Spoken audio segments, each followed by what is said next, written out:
Just a quick heads up, this episode has mentions of suicide and suicidal ideation. If you or someone you care about is looking for support and you are in the U.S., please contact the 988 National Suicide and Crisis Lifeline by dialing or texting 988 or visiting 988lifeline.org, or contact the Trevor Project at trevorproject.org. This time on the Q Division podcast, we open the case of 1969's Honor Majesty's Secret Service. This episode, we have our first female Bond lead. Fellas, is it gay to collect butterflies? And is it allergies, or are you just scared of chickens? All that and more on the Q Division.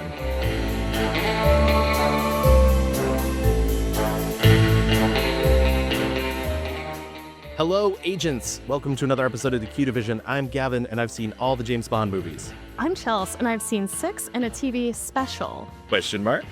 Always the question mark in my voice. The Q Division's top secret mission is to take a deeper look at the history and impact of the James Bond films and other media through a queer lens. Speaking of, the Q Division is a proud member of the Glitterjaw Queer Podcast Collective. You can find out more about Glitterjaw and their roster of shows that run the gamut of queer media at glitterjaw.com. I cannot believe I got through that with one take. That never happens. You did so good because it's the Queer Podcast Collective where I'm like... The last 2 episodes, I made you do it. I was like, Chels, do this part. This week, we're going deep, and I mean deep, into the 6th Eon Bond film, Honor Majesty's Secret Service.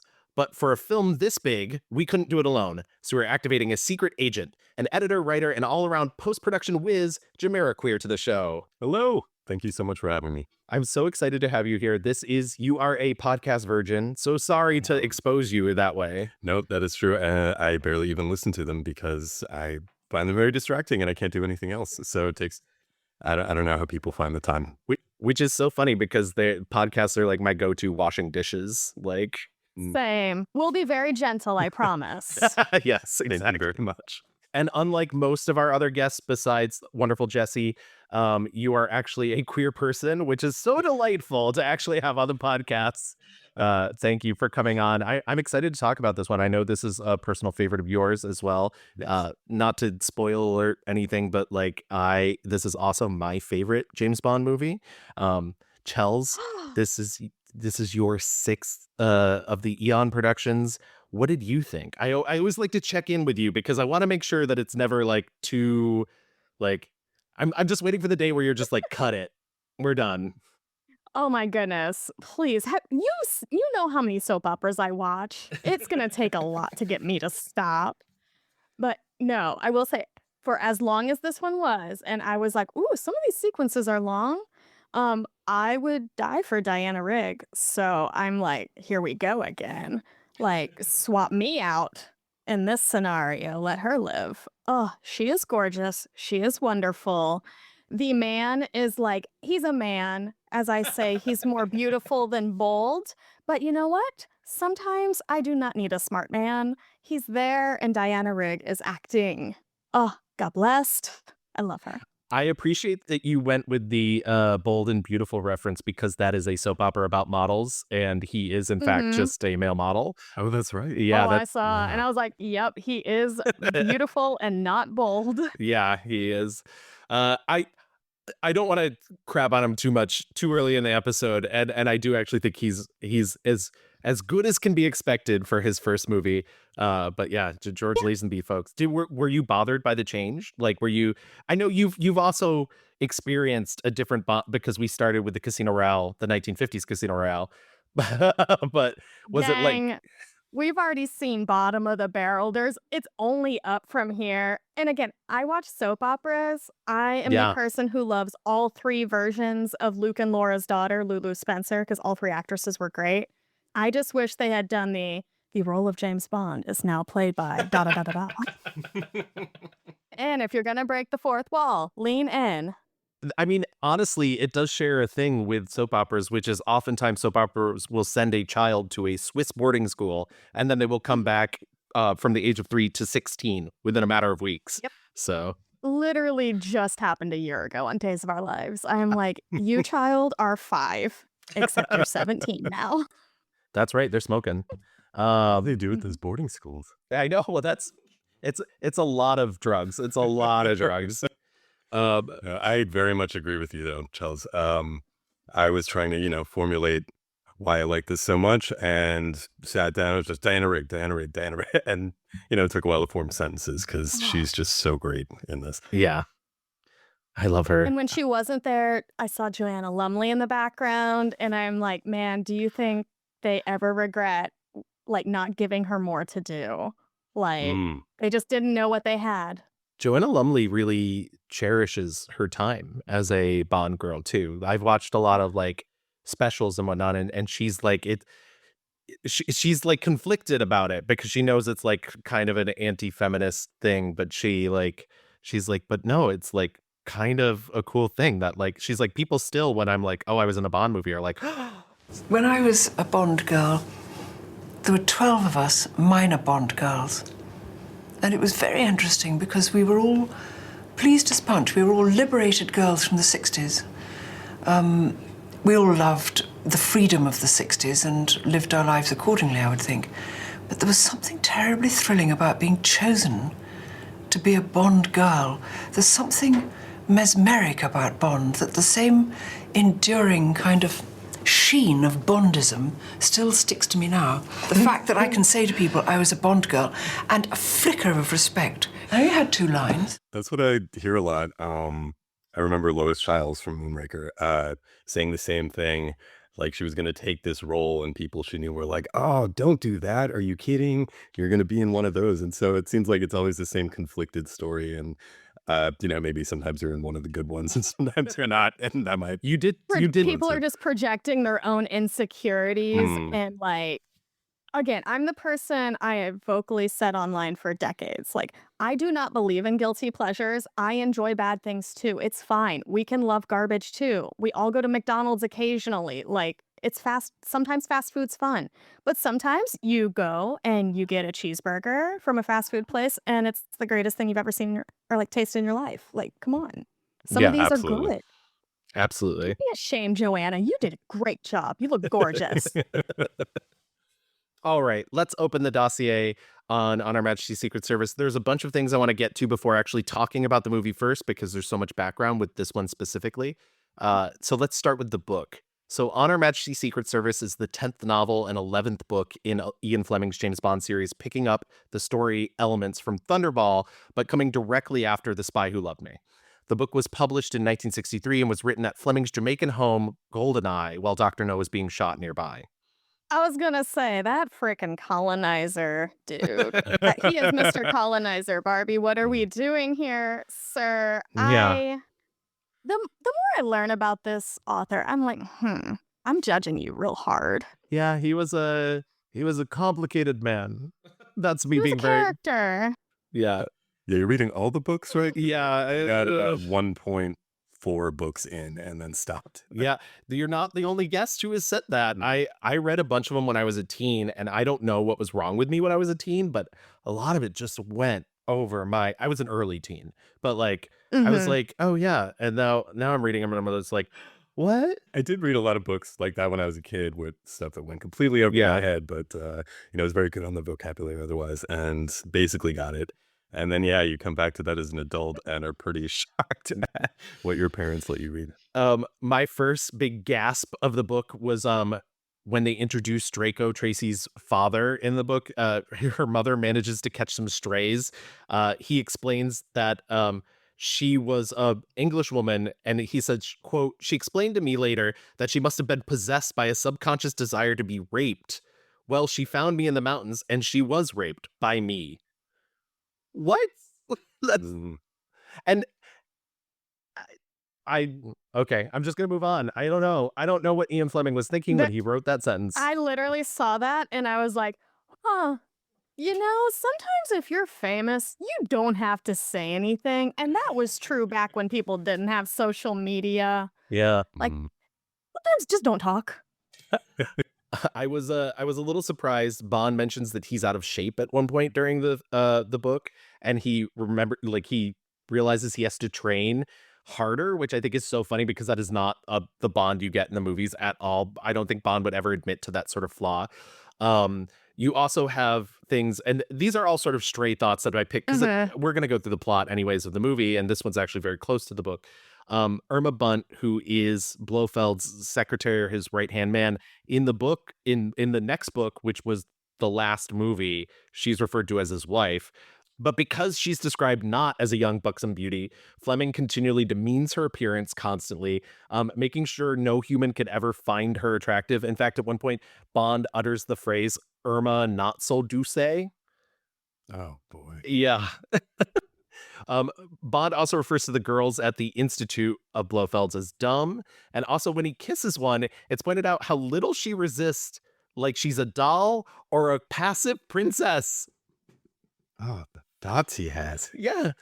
He only seduces one in the book. So in the movie, he seduces a couple. In the book, she is presented as so willing to fall in love with him that at one point he's like, come on, I'm your boyfriend. And I was like, are they teenagers? What is happening? Men are not okay. Men are not okay. Blofeld's appearance has changed from Thunderball, though Bond and him had not yet met face to face in the novels, even though they've technically met face to face in the movies. Well, I mean, it's a new actor, so he didn't recognize him. Right, exactly. In the book, Blofeld is now tall and thin with long silver hair and a syphilitic gumma on his nose, which love that he included that. He also has the no earlobes like in the movie and has to wear dark green tinted contact lenses for what he claims is weak eyesight in the sun. I'm not sure. I guess that's just a way to hide his appearance, but like... It sounds cool. I wish they'd done that in the I know. Much like previous novels, Fleming used real-life events to research to fill out important details of the book. Bond's escape from an avalanche was said to have happened to Fleming once in the 1930s when he deliberately skied down a closed slope in Austria, the avalanche catching up with him at the end. Piz Gloria was also based on a real sports club called the Schloss Mittersill, which is in the Austrian Alps, where Fleming had once stayed. The Nazis had closed it in the 1940s and converted it to a, quote, research center for so-called, quote, race science. Yeah. During his research, Fleming engaged in correspondence with, and I'm going to butcher this, and I'm so sorry, I'm sure you're long dead, Robin D. Delane Mirles for research into genealogy. It was through this correspondence that he discovered that the Lane Mirles were often born without earlobes as a genetic trait, one that he then gave the character Blofeld. He also discovered a line of Bonds in Peckham, London, whose family crest bears the family motto, Orbis non sufficient, or the world is not enough, which Fleming appropriated for Bond's own family in the novel. And that comes to play in this movie, obviously. Much of the building of the relationship between Bond and Tracy is not actually in the book, and it makes the romance seem much more rushed. There's no barn in the end, and Bond proposes over breakfast at a diner, an impulse that even seemed to surprise Bond. Quote, Bond suddenly thought, hell, I'll never find another girl like this one. She's got everything. She's got everything I've ever looked for in a woman. She's beautiful in bed and out. She's adventurous, brave, resourceful. She's exciting always. She seemed to love me. She'd let me go on with my life. She's a lone girl, not cluttered up with friends, relations, belongings. Above all, she needs me.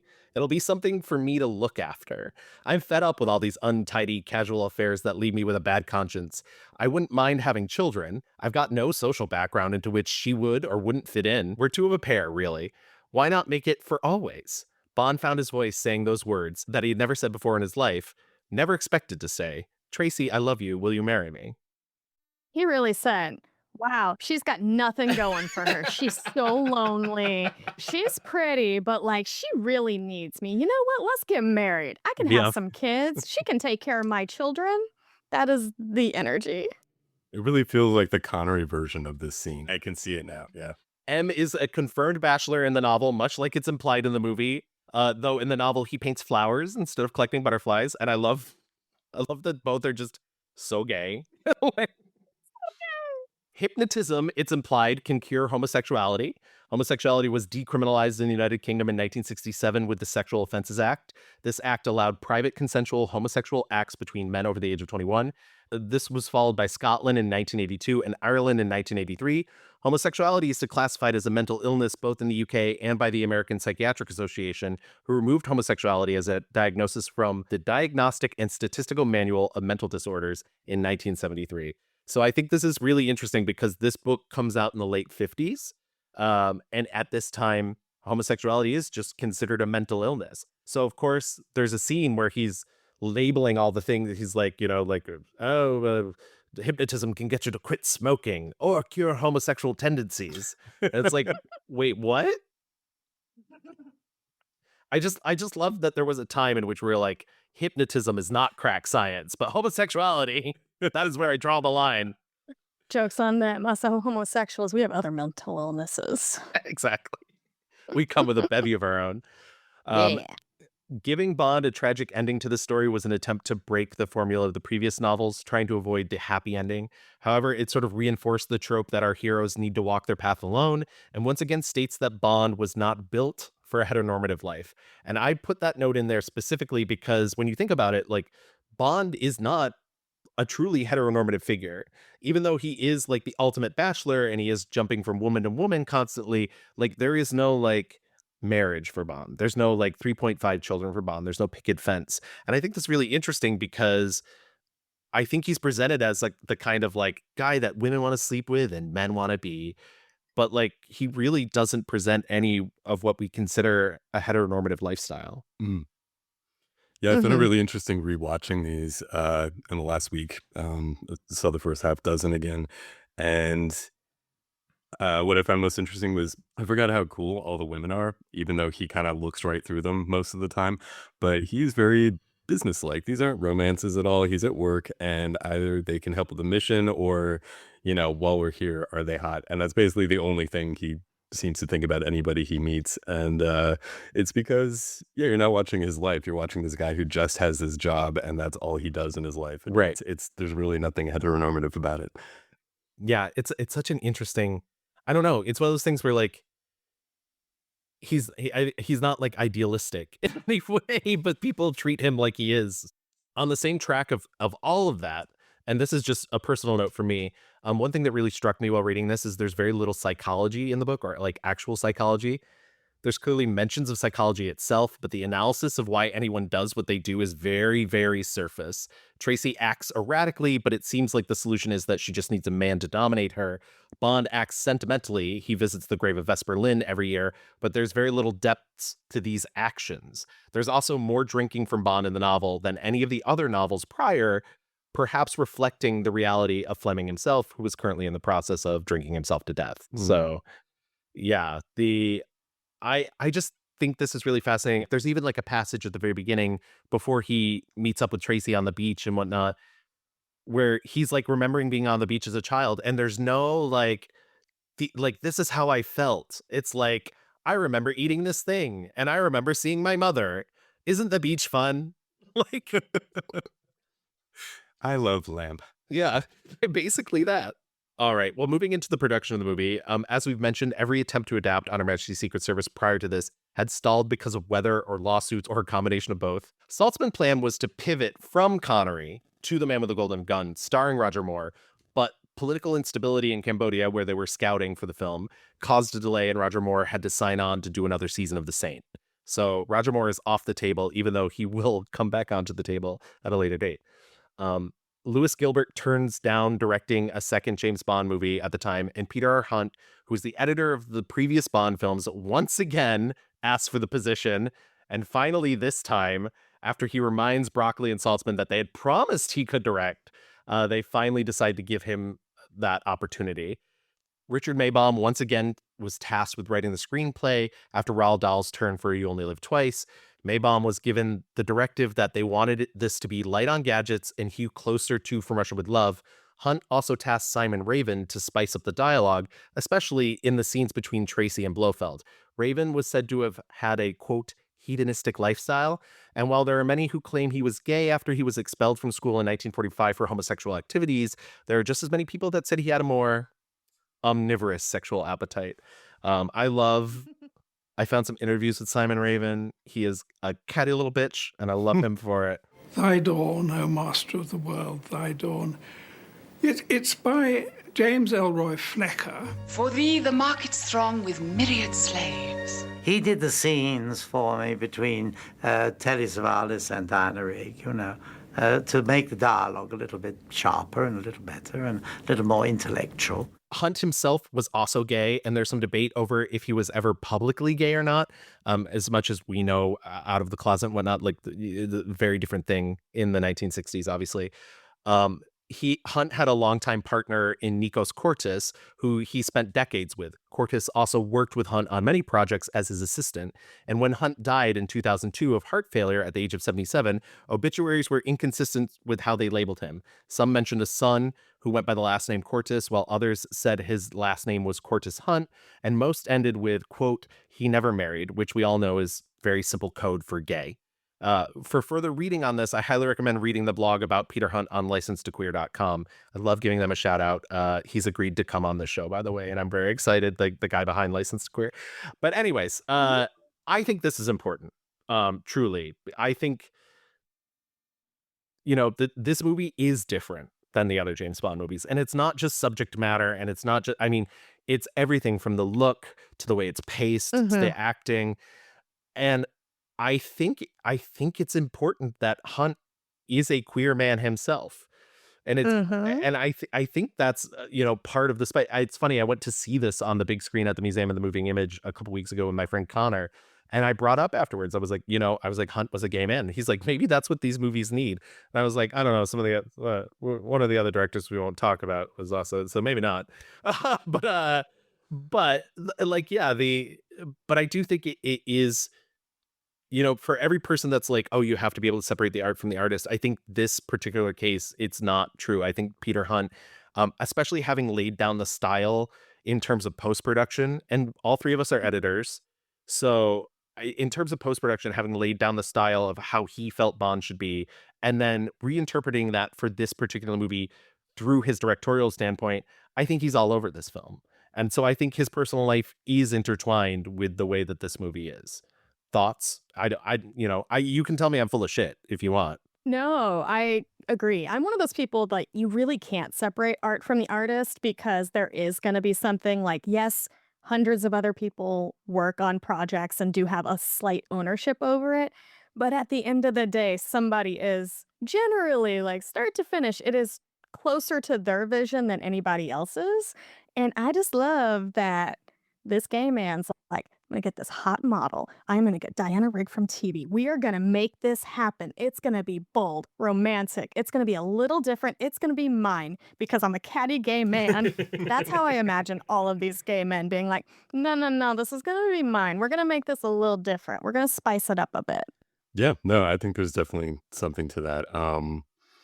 Like I was babbling about before, the women who star in these, in this revolving door where it's someone different in every movie, is what I kept thinking about watching all of these. And yeah, I feel like this one's really different in that department. The mom quality the Moneypenny has, that I know you talked about before, I think is complete in this one. She is just mom, mother. And it definitely has a different attitude about this that I don't want to stereotype, but yeah, it might just be because it's not a straight guy shepherding it. Right. And I was gonna say, maybe because it's a gay man and gay men love bad bitch divas. Like, generally, that's a great Exactly. stereotype. I'm like, maybe that's why the women aren't disposable in this movie, Right. because how many, like every other movie, at least one woman is killed beforehand. Usually two of the Bond girls are killed by Right. 2/3 of the way into the movie, and he's usually screwing one on a boat at the very end. So I'm like, none of these, like, yes, we do have some tragedy and stuff, but there's emotion behind it. And it feels like the deaths matter a little bit Yeah. more in this one. It's interesting too, and this is just me thinking things on the fly, and I know we usually reserve talk of the women till the very end of the show, but I think of a character like Irma Bunt, right, who is very queer coded in this Oh, movie, yeah. but it never feels like she is disrespected in the way that Mm-mm. Fleming was disrespecting her in the books. It feels like she's incredibly competent, and she's very good at doing her job, and she knows what she's basically Blofeld's handler in this movie. She knows what Blofeld wants, she knows what he doesn't want and everything. And sure, it is her watch that James Bond gets away, but I think she's like, she literally does more action than Blofeld does in this movie until the end of the film, in which he's bobsledding and skiing and whatnot. But I think she's a fascinating, like, very powerful queer-coded Honestly, character. if you didn't know any better, you would think Blofeld worked for her in many Right. ways. Because even at the end of the movie, he's driving her around and Right. she's like, it seems like she's the person in charge.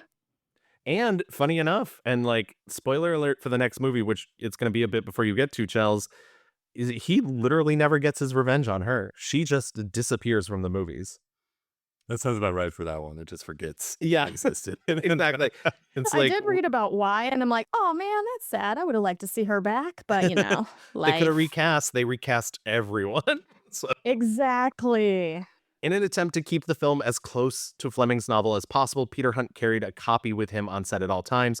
And according to the Dutch article, The Forgotten 007 by Andre Tidjen from 2006, Hunt was quoted as saying, "I wanted it to be a different Bond film than the others. It was my film, not someone else's. Fleming's story was so beautiful."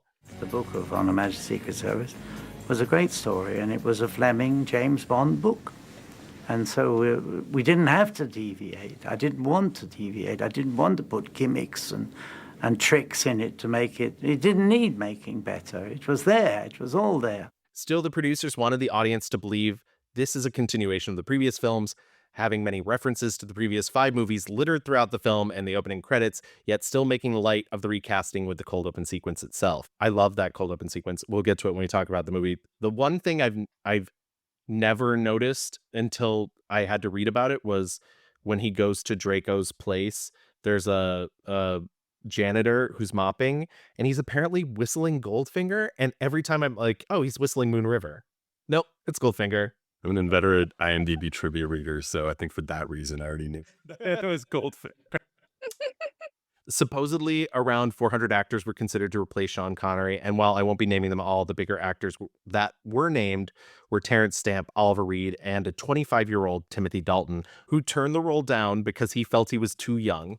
Hunt and Broccoli eventually settled on an Australian male model turned actor named George Lazenby after seeing him in a Fry's chocolate cream advertisement. Here comes Big Fry with exotic Big Fry Turkish delight, full of Big Fry Eastern promise. He also tells this like story about like he went and visited Connery's barber, and he went to Connery's tailor, and they just happened to have a suit that Connery hadn't picked up that he bought off of them, and that he tricked his way past the secretary into the office of Broccoli. I was sort of hanging out outside in the footpath, walking up and down. And as soon as she bent down behind the desk, I went shooing up the stairs to where the casting was.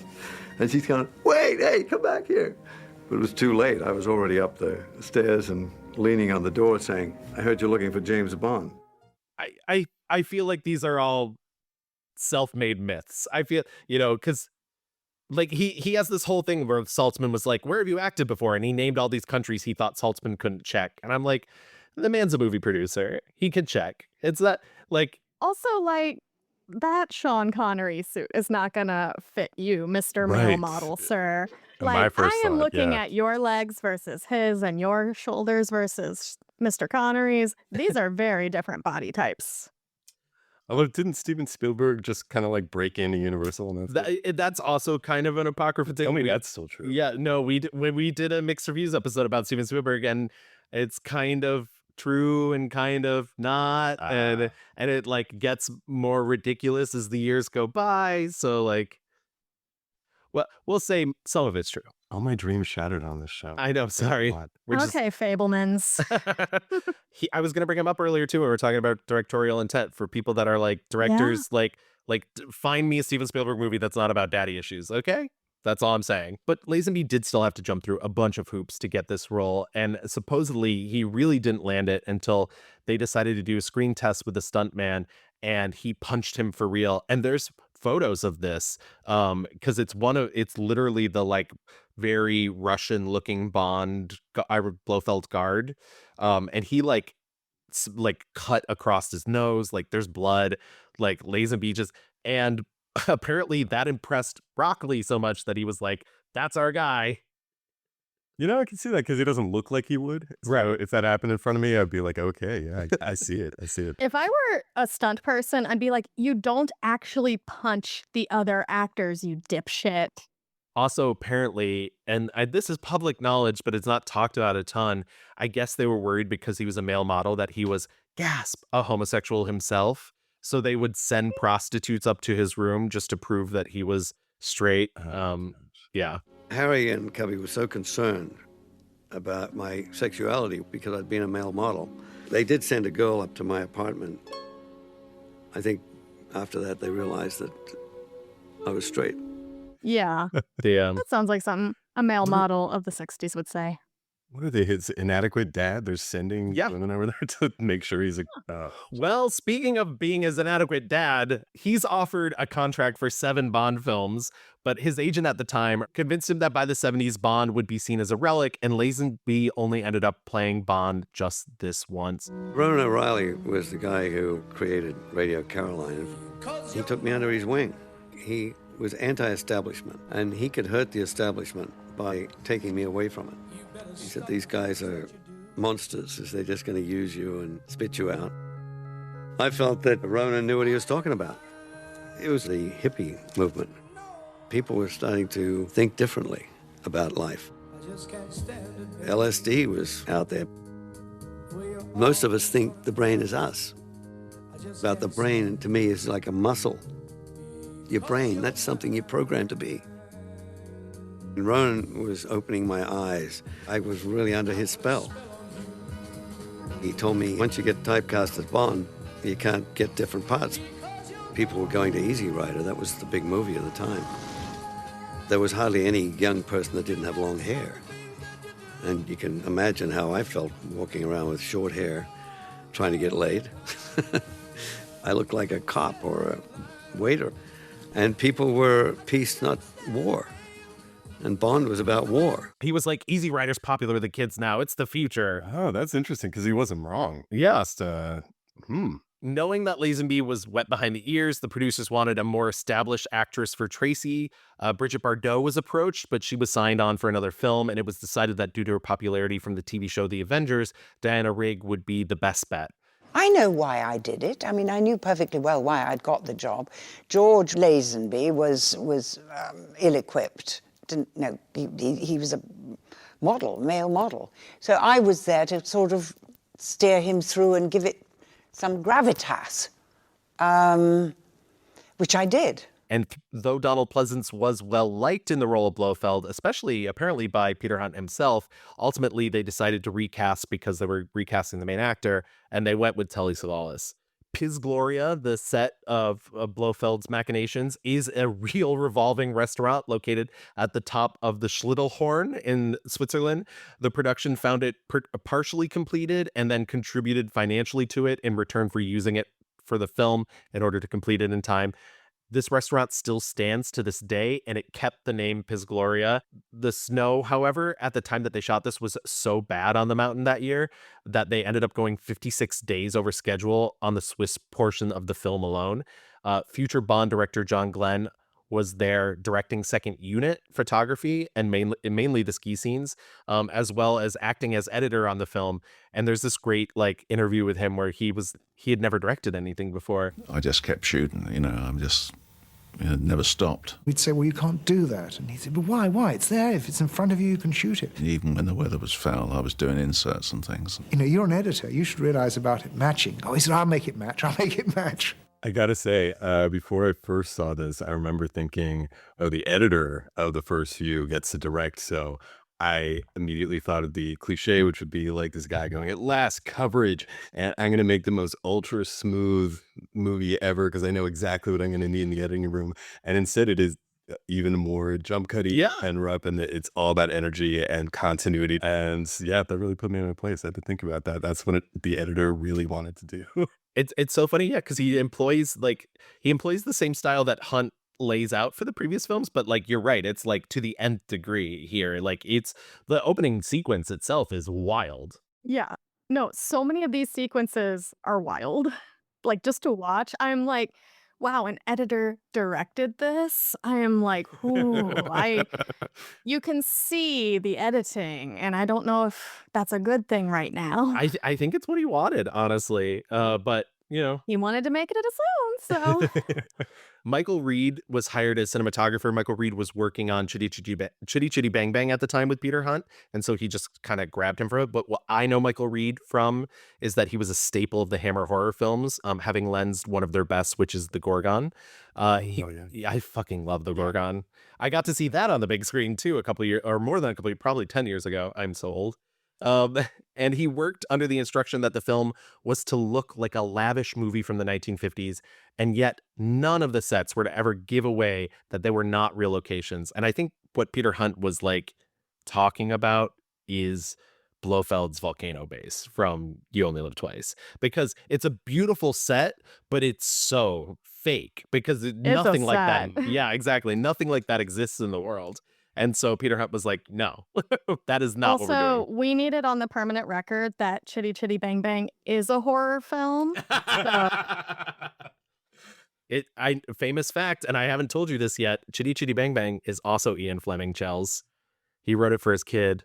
Yeah, I just remember this because I've read that book. this makes sense. I read that when I was a kid, and I didn't read any of the Bonds. John Barry returns again to score the film, composing what some have called, and by some I mean me and other people, have called the best score of the series. Worrying that the only way the title would work in a song would be as an opera aria, they opted for an instrumental track over the opening credits, led by a Moog synthesizer and built around a lament bass, which is a musical term so complicated I can't even begin to describe it. But let's just say other lament bass-driven songs include Hit the Road Jack, My Funny Valentine, and NSYNC. Barry also composed the ballad We Have All the Time in the World with lyrics by Hal David and sung by Louis Armstrong. Barry recalled that though Armstrong was quite sick at the time they got around to recording the song, he was able to lay down his vocals in one take. I said to Kimmy Broccoli, I'm trying to think who can bring some kind of irony to that title. And I said, I think it's Louis Armstrong. So Cubby was very, very for it. And Armstrong had just come out of hospital. He'd been in hospital for about a year. And we came to New York and recorded it. And to finally walk in the studio with him, it was like, oh my God, He was an absolute dream to work with. And you're talking about a musical legend. And what was almost broke my heart at the end is when we were all through, he thanked me. I was very moved. And I felt rather stupid, but it was such a nice thing of him to do. I get kind of teary-eyed when I think about it because it was the last thing he did. Jay has not heard our You Only Live Twice episode, but in that we talk about how like Nancy Sinatra, the You Only Live Twice is composed of 23 different takes, her vocal track. I completely believe it. I'm no offense to Nancy Sinatra, but yeah. I mean, it's partially Barry's fault, but I'll let you listen to that episode. It was said that Lazenby had quite the contentious relationship with both Peter Hunt and Diana Rigg, claiming both were out to make his experience miserable.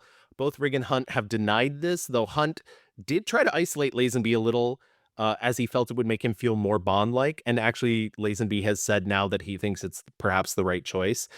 He also forced him to rehearse the ending scene for 8 hours on the day they shot it, so that by the time he was in front of the camera, he was exhausted and gave Hunt the performance he wanted. I wanted him to feel nervous and uptight so that at the end, when she's shot, he really is emotionally involved.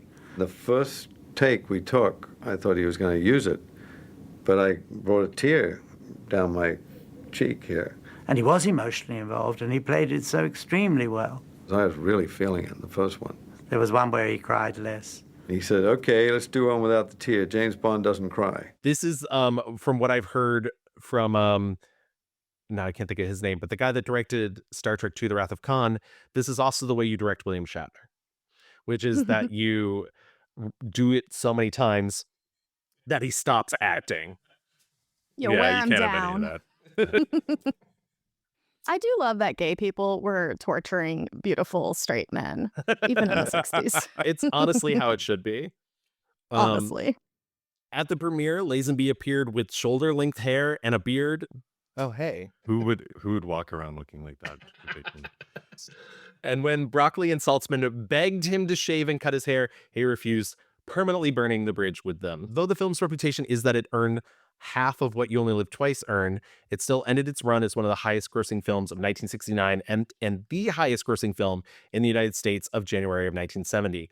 However, many reviews at the time were quite unkind, with Lazenby being the #1 target. And while some found the film beautiful to look at and complimented Rigg, many dogpiled on Lazenby for being uncharismatic and in over his head. However, most retrospective reviews have labeled it one of the best Bond films, and among its fans include Christopher Nolan and Steven Soderbergh. So it has certain famous fans. And I just want to close out this section by reading this wonderful quote from Steven Soderbergh's website, extension 765. Shot to shot, this movie is beautiful in a way none of the other Bond films are. The anamorphic compositions are relentlessly arresting, and the editing patterns of the action sequence are totally bananas. It's like Peter Hunt, who cut the first 5 Bond films, took all the ideas of the French New Wave and blended them with Eisenstein in a Cuisinart to create a grammar that still tops today's how fast can you cut aesthetic. Because the difference here is that each of the shots, no matter how short, are real shots, not just additional coverage from the hosing it down school of action. So there's a unification of the aesthetic of the first unit and the second unit that doesn't exist in any other Bond film. And speaking of action, there's as many big set pieces in On Her Majesty's Secret Service as any Bond film ever made. And if that weren't enough, there's a great score by John Barry, some really striking sound work, and what can I say about Diana Rigg that doesn't start with the word wow? 100% agree with all I mean, that. I gotta agree with that last part there. I think some of the middle parts, like, calm down a little bit. Okay, bro. But Diana Rigg, we cannot say enough nice things about her. Well, Soderbergh doing hyperbole? Never. I would Never. He's one of my men I would fight on sight. That's a different list, though. I really like him, but I would watch that, honestly. Yeah. You're a I could take scrapper. him. I think you could take him. All right. Now let's really get deep into this dossier on Her Majesty's Secret Service. Let's talk about the movie.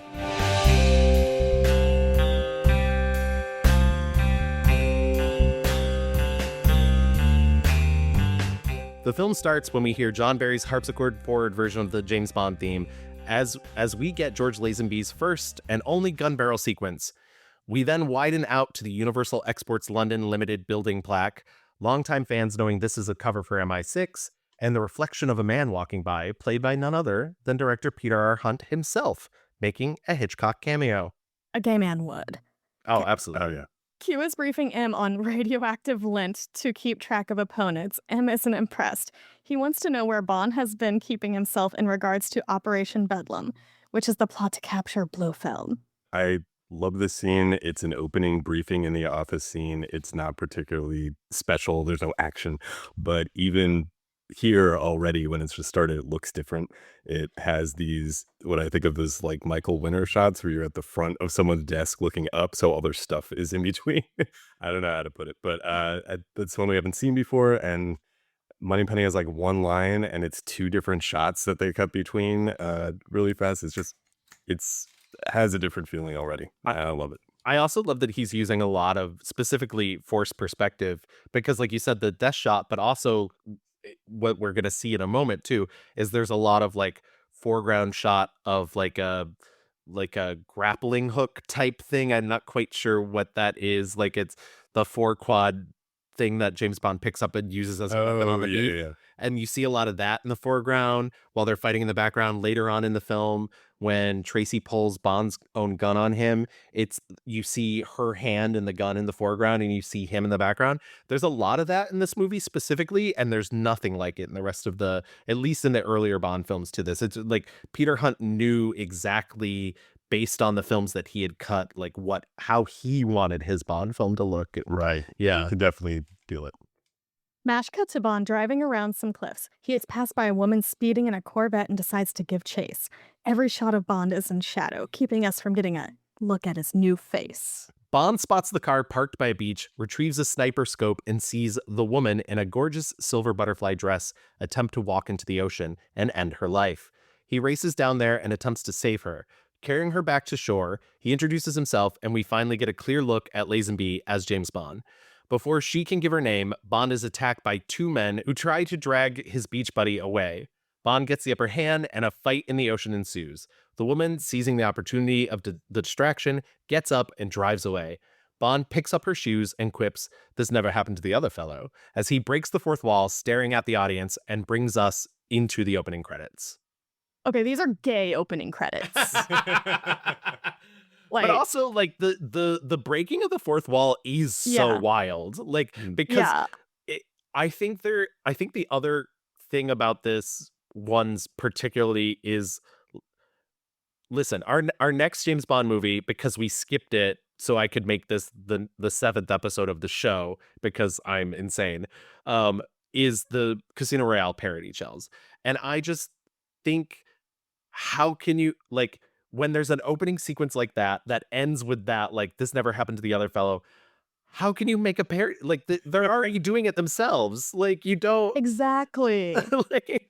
I found that so interesting, yeah, because these are not serious spy movies. They're not like The Spy Who Came In From the Cold or something. Right. But that's what immediately happened is even sillier movies showed up to be like, we're the parody of Bond films. I love the Matt Helm films with Dean Martin, which are ludicrous, ridiculous movies that are barely even pretending that you're watching a story about a spy instead of just watching Dean Martin mess around and play pretend. But I find that so funny that those are like the high class spy parody almost instantly as soon as they started coming out. It's so funny too. Well, I mean, I also, when it comes to this movie specifically, I think of like the Vincent Price, Dr. Goldfoot, and the Big Green Right. Machine, and Dr. Yeah. Goldfoot, and but at that point, it's like past ridiculousness because this movie's already playing in that sandbox. And you actually skipped the other one because you're like, I can't have Chelsea talking about Woody Allen just yet. Not the same week as this bullshit. Next episode, though, oh boy. Oh, what Oh, fun. just wait. My violence will be amped up. Okay. John Barry's theme for On Her Majesty's Secret Service kicks in over Maurice Bender's latest masterpiece, a martini glass revealing itself to be an hourglass. 3 women posed as Britannia over the Union Jack flag and several images from the previous 5 movies, which I got so excited by those previous images. I'm like, oh, I miss her. I miss her. Remember that weirdo? Yeah. Good times. I love a good montage like that. I love Friday the 13th movies starting with that as well. Yeah. And so, yeah. The funny thing is, though, about those specifically is, like, with Friday the 13th, like, it almost doesn't matter. Like, the continuity almost, it's not that the continuity doesn't matter, but it's the fact that Jason is masked. So it almost, but for this, it's like, do you get like a shot of Donald Pleasance's Blofeld in there too? And it's like, but wait, we're about to see a completely different Blofeld as well. So We're in the days of our lives science era. They have entered Chelsea's realm. This is what we're going for. I feel like it's a Coraline thing, and now he's meeting the Blofeld he's never met before. Yes, And that's how exactly. they explain all that. Yeah. Actually, this is the One Life to Live where they flash back to Blair Kramer, and it was an Asian woman. Yeah. instead Yeah. of the Southern woman. That is one of my eventually. favorite. That's one of my favorite soap opera moments of all time. I told Chels about the. I remember. This is a complete sidebar, but I used to watch soap operas with my mom. And Blair Kramer was a character they introduced on One Life to Live as an Asian woman, and then she left the show for about a year, and then they brought her back as a sassy blonde Southern woman. And so when the person that she had married, Asa, died, eventually they did this thing where at his funeral, everybody was flashing back to like their happier times with Asa. And she's sitting there and it flashes back to her wedding to Asa when she was an Asian woman and cuts back to her looking very confused.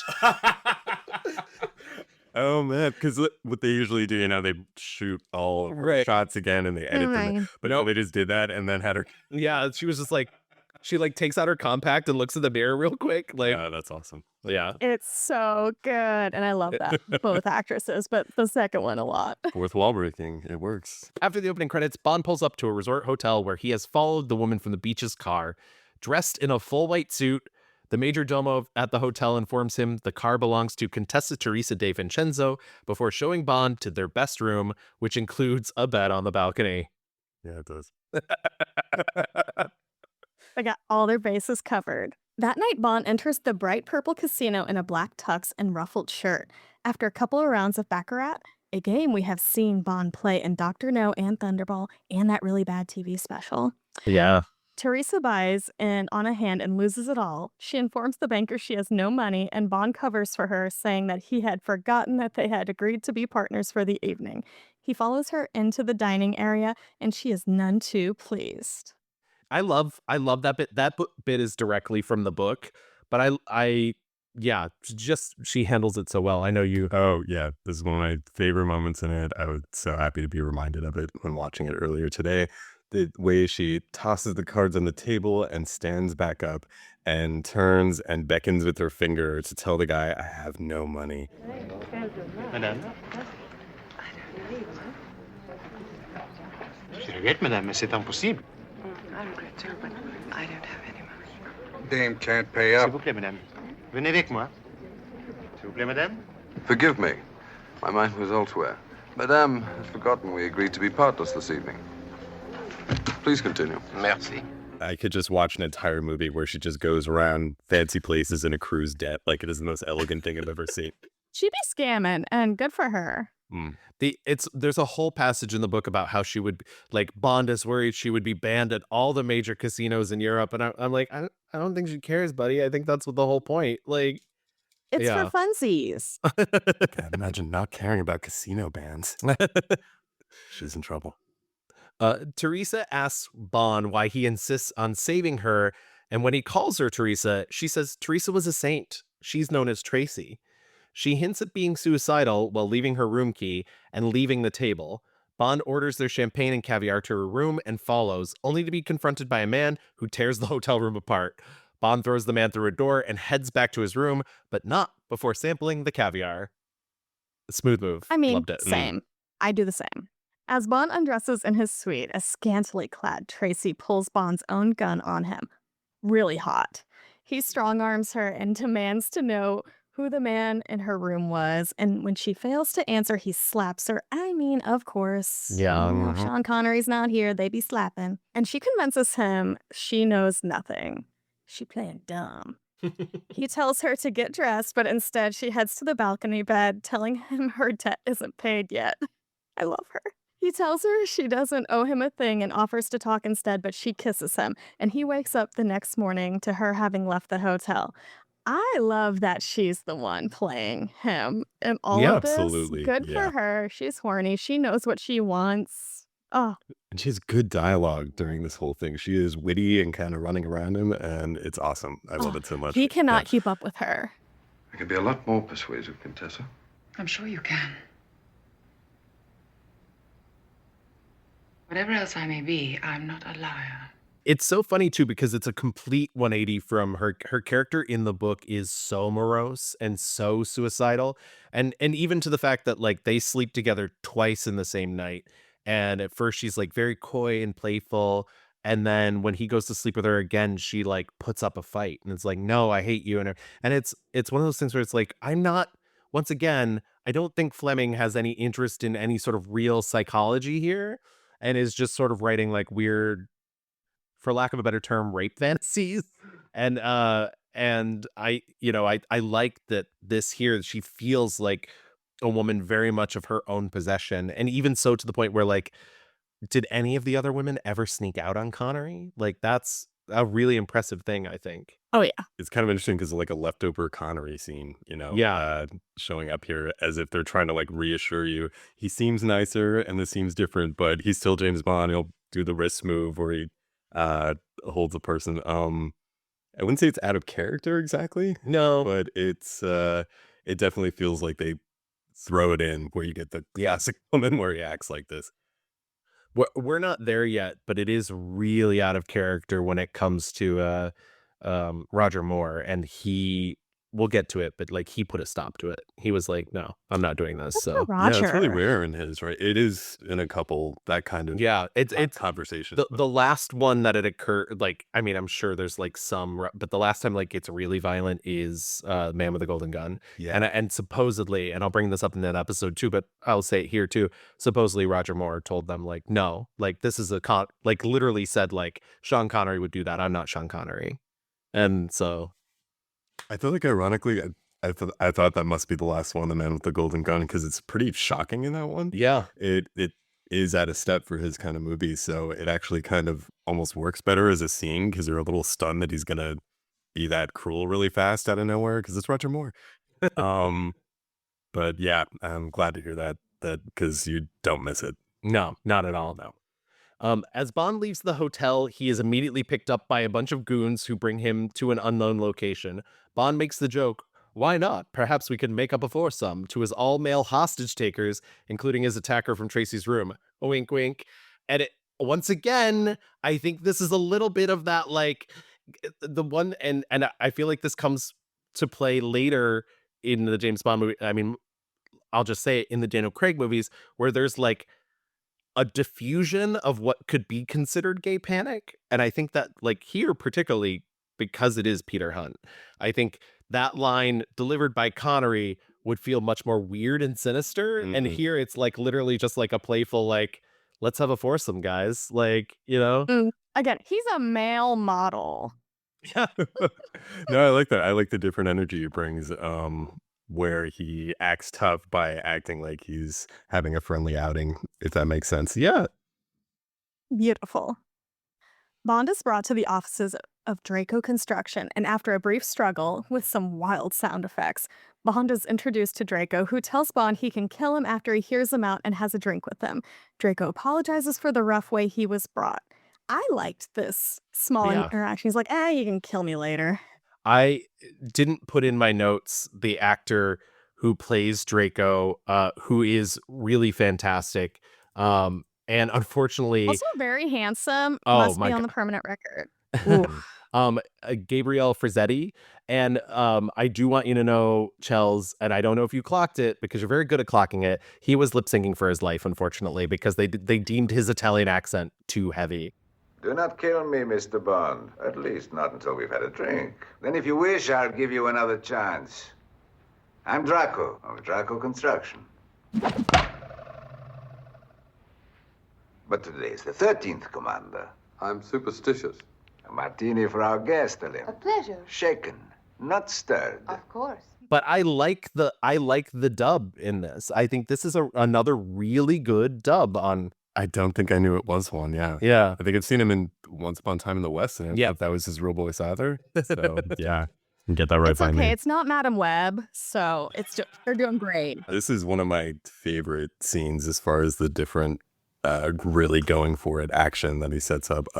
Every shot for a minute is a zoom lens going, but it actually is kind of like Steven Soderbergh's. That's why I nodded along with all that, because every shot is actually the next one you need to show what's happening. And it's not just he threw a bunch of stuff together for the visual of the zoom happening over and over. It seems really messy, but it's very coherent. And it's just great. And I love the way it ends with the door that he's in front of, looking at what's in the room as people start banging on the door behind him. It's a terrific moment. It really is. The other person I wanted to point out in the scene, by the way, too, and I'm like desperately trying to find her name, and I know it will not be easy. I think I remember the character's name's like Olymp or whatever. Is that the lady? Is that his assistant? Yeah, Virginia North.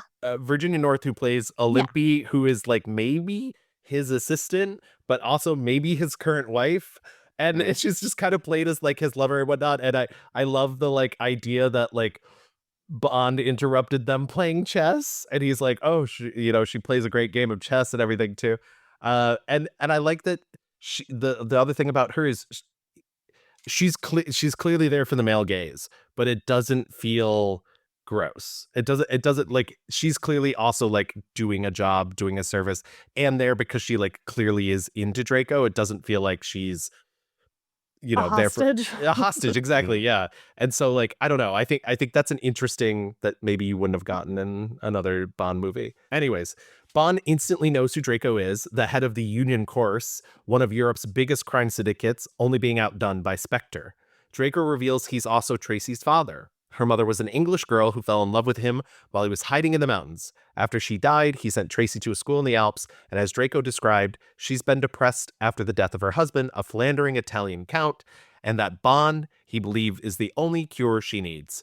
Bond says she needs mental help, not a husband, but Draco offers him £1 million, and Bond once again says no. Instead, Bond wants whatever info Draco has on Blofeld. Draco says he won't give it to a spy, but he will give it to his future son-in-law. and then invites him to his upcoming birthday party that Tracy will also be attending. I love that we have a little bit of a she's all that situation. I was like, this is some she's all that, 10 things I hate about you energy. Like, I mean, he's no Heath Ledger. I mean, there's a better Australian out there that could have done this. But you know what? I appreciate the teen comedy of it all. It's funny. I was talking about this earlier, and he busted out the My Fair Lady reference, and I was like, "Oh, I was gonna bring up She's All That. You got the classier reference."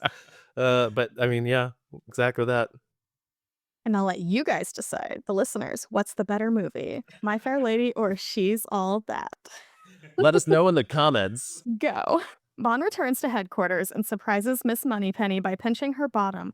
He invites her for cocktails, but she says she wouldn't be able to trust herself and ushers him into M's office.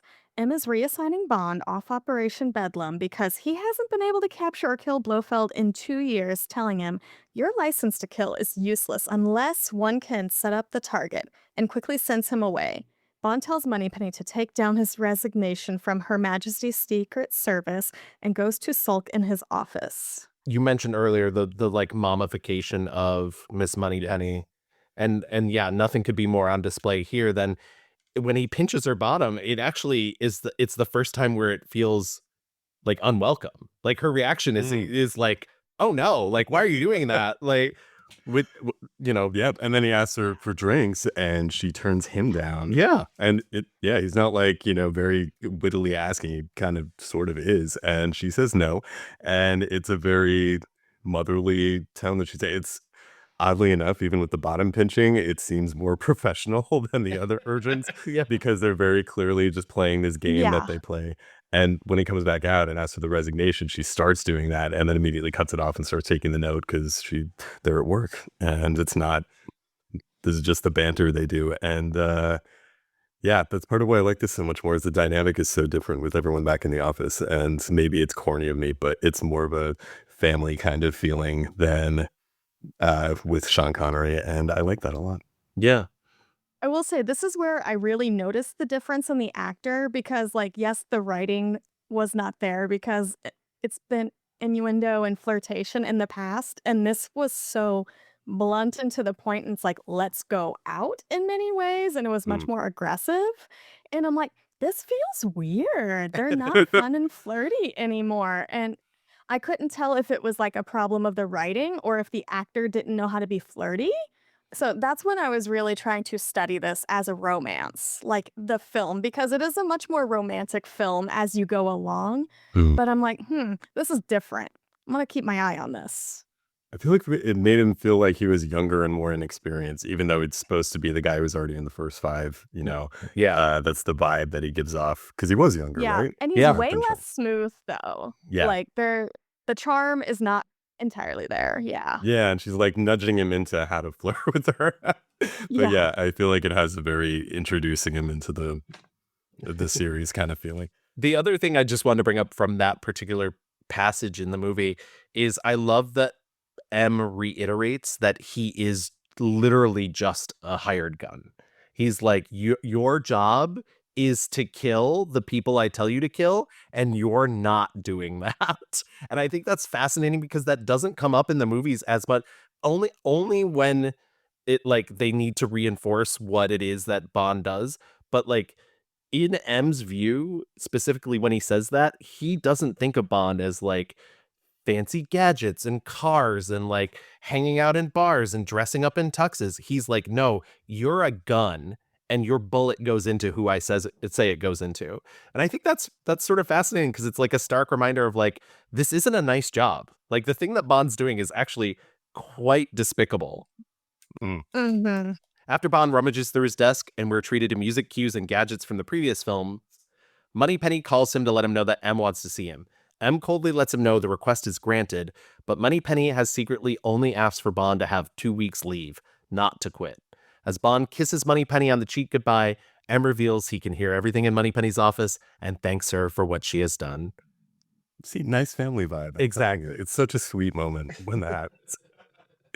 And I can't imagine M being annoyed with him all the time, doing that kind of thing where he's like, thank you so much for keeping him around. Bless you, money penny. It's very like temper tantrum toddler moment, like, I quit. And it's like, no, you don't. But yeah, they really do seem like his folks in this one, though. 'Cause like, oh, They do. Up. We'll give him a timeout. It's like, go to your room, get a snack, you'll be fine. Yeah. Here's an apple juice. Have fun. Love apple juice. Tracy, dressed in a beautiful Spanish horse riding outfit, arrives at her father's birthday, instantly recognizing Bond's car. Draco is having his birthday at a bullfighting ring, and he introduces Bond to Tracy. The meeting is icy. Draco, Bond, Tracy, and Draco's assistant lover lady sit down for lunch, and Tracy resents the idea that she might have been promised to Bond. She forces her father to give Bond the information he has asked for, and when he has the info, says Bond needs to no longer have interest in her and storms out. That's our teen rom-com, gang. Exactly. Bond catches up to Tracy at her car and comforts her as she begins to cry, reinforcing that he wants to be her lover, not her enemy. We follow this with an adorable falling in love montage as Bond spends his 2-week vacation with Tracy, while one of my favorite Bond songs plays, We Have All the Time in the World, by John Barry and sung by Louis Armstrong, as previously mentioned. The only thing I want to add to this is every time Peter Hunt would turn in a cut of the movie, the producers were like, it's too long, you need to cut things. And the first thing they'd be like, the falling in love montage. Really? And Peter Hunt would be like, no, like, no, they need to fall in love on screen. And I'm so happy he did that because it's one of my favorite sequences in the movie and is the thing, like one of the things that really sets it apart from the other Bond films. That's surprising to hear, though, because it's so obligatory for that year, for the late 60s, early 70s, to stop the movie and have an entire song play from beginning to end while they provide the visuals for it. So it's really surprising to hear they wanted to get rid of that right off. I understand it just from the runtime perspective because the movie is 2 hours and 20 minutes. Yeah. So I do want to know, I want to see what else they cut, though. I am curious. I think only 2 major sequences, honestly. Every time they got groceries from the mountain and back. Yes, exactly. It was just all the supply runs. They walked all the way up the mountain and down again. You did mention, like, in your notes that it is so adorable that they don't even kiss until the end of the montage. Yeah, it takes a while. It is a very, very, it is full of respect. It is a montage of them talking. She's talking and he's listening. It's the real stuff, what you really want to see in a romance. And I love it so much. Yeah, the bit where they're like walking on the beach and it's not like slow motion lovers running on the beach, sort of, it's just them like teasing, like, it's one of those things where like you do wonder, because once again, she was hired as the actor in the movie, and you wonder like how much of that was driven by her being like, okay, we're gonna play a scene now, so I'm just gonna talk to you, and we're just gonna actually talk like normal people, and they're gonna roll on the camera, and that's what's gonna happen. So, and then he would get so titty baby offended that a woman was telling him what to do. Yep. And be like, I know. She's making my life so hard. I want to like George Lazenby because I feel so bad for him, but he just seems like he was an absolute asshole on set. Oh, really? Yeah. I mean, I've even found interview clips with him where he's like, I do all my own stunts, and it gets boring after a while because it's the same thing over and over again. Well, I do my own stunts mainly because the director wants me to. He feels, and I also agree with him, that it'll look better and they can go in closer on you when you're doing your own stunts. I enjoy some of them, but they can be a bore. Like punch-ups can be a bore unless they're a real punch-up. You know, it's just standing there running through the same routine over and over again. It's like planting potatoes all day. Which is like annoying, but also not fully true because like that's not fucking him skiing. Yeah, I was gonna say, first of all, no, you don't. Right, No, exactly. those thighs are very different. Right. Like, he's so got like very skinny thighs for like that broad of shoulders. I was paying attention. For a stuntman, yeah. I can objectify too. Bond finally follows up on Draco's tip about a German lawyer who works for Blofeld, with a little assistance from Draco's criminal construction empire. He sneaks into the lawyer's office and copies some documents on a giant safe cracking machine delivered to him by the construction crew next door. Almost getting caught, he is able to slip his way back out of the office, document copies, and stolen Playboy centerfold in hand. The stolen Playboy centerfold is maybe my only moment where I'm like, okay, guys, like we didn't need it. Like, it's fine, it's cute, whatever, but it was just like, because it once again it doesn't feel like Lazenby's Bond. I was gonna say it's very much like that other scene. Right. Yeah, it does feel like a leftover a little bit. I do love the scene though. It's some of my favorite music in that with the doing suspense synth. Oh yeah, it's great.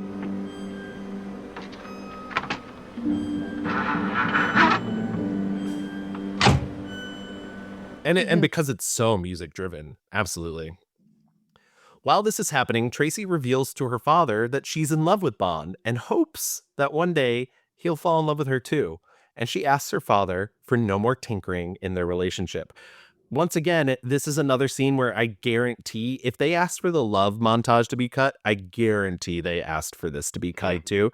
But this is such important character development for who Tracy is, nonetheless, too. I mean, I think there's an argument to be made that Tracy is the star of this movie because we spend so much time with her.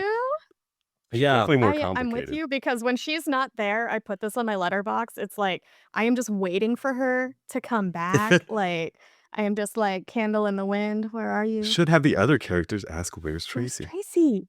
I feel the same way. I think it's a great, important scene. I love the way they have her say this because, For Much with Love, especially, I think the woman in this role in the story is like, "Oh, we're in love. It's so wonderful. We're going to be together forever. I'm so happy."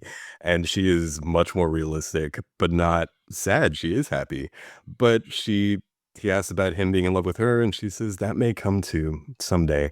Yeah. And it's really complicated for this kind of character in a Bond movie, and it's terrific. I'm so happy it's here.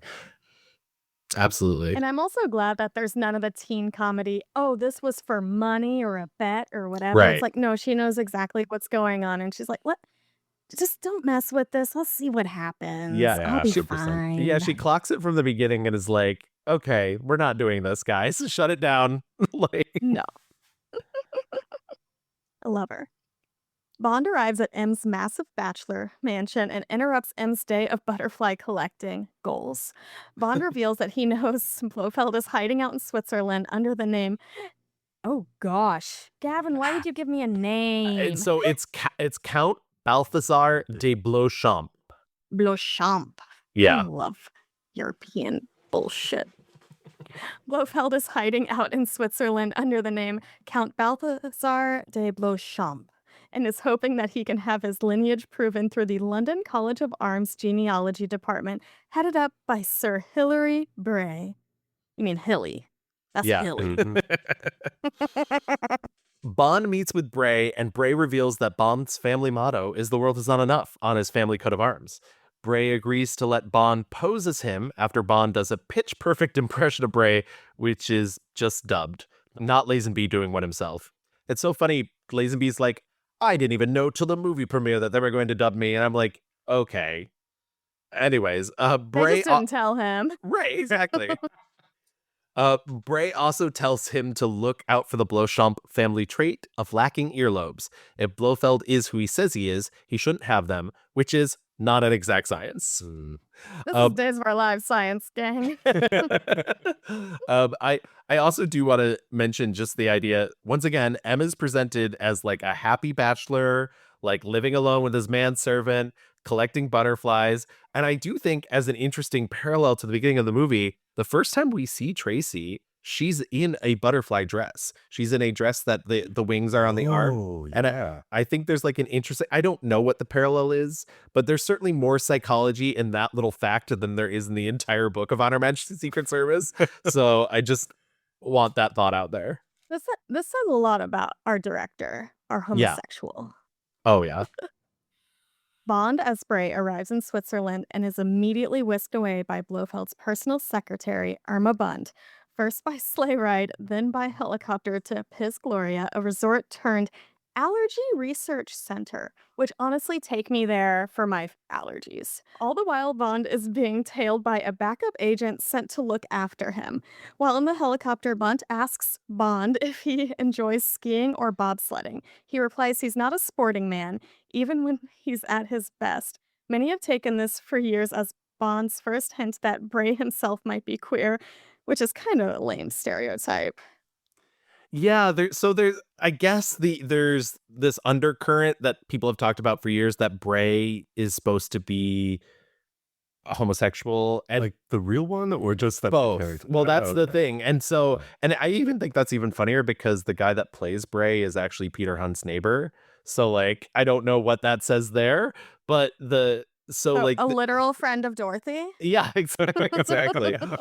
But I just think it's funny that like the way that they hint at it, like there if it weren't for the like lame references that keep popping up, there wouldn't be like nobody plays him, especially for the 1960s, like nobody plays him in any sort of like feminine front facing sort of way. I mean, I guess he wears a kilt, but like lots of people wear kilts. Like I guess he's sort of the male equivalent of the librarian spinster cliche, sort of. Yeah. Is that what it's supposed to be? Yeah, I guess so.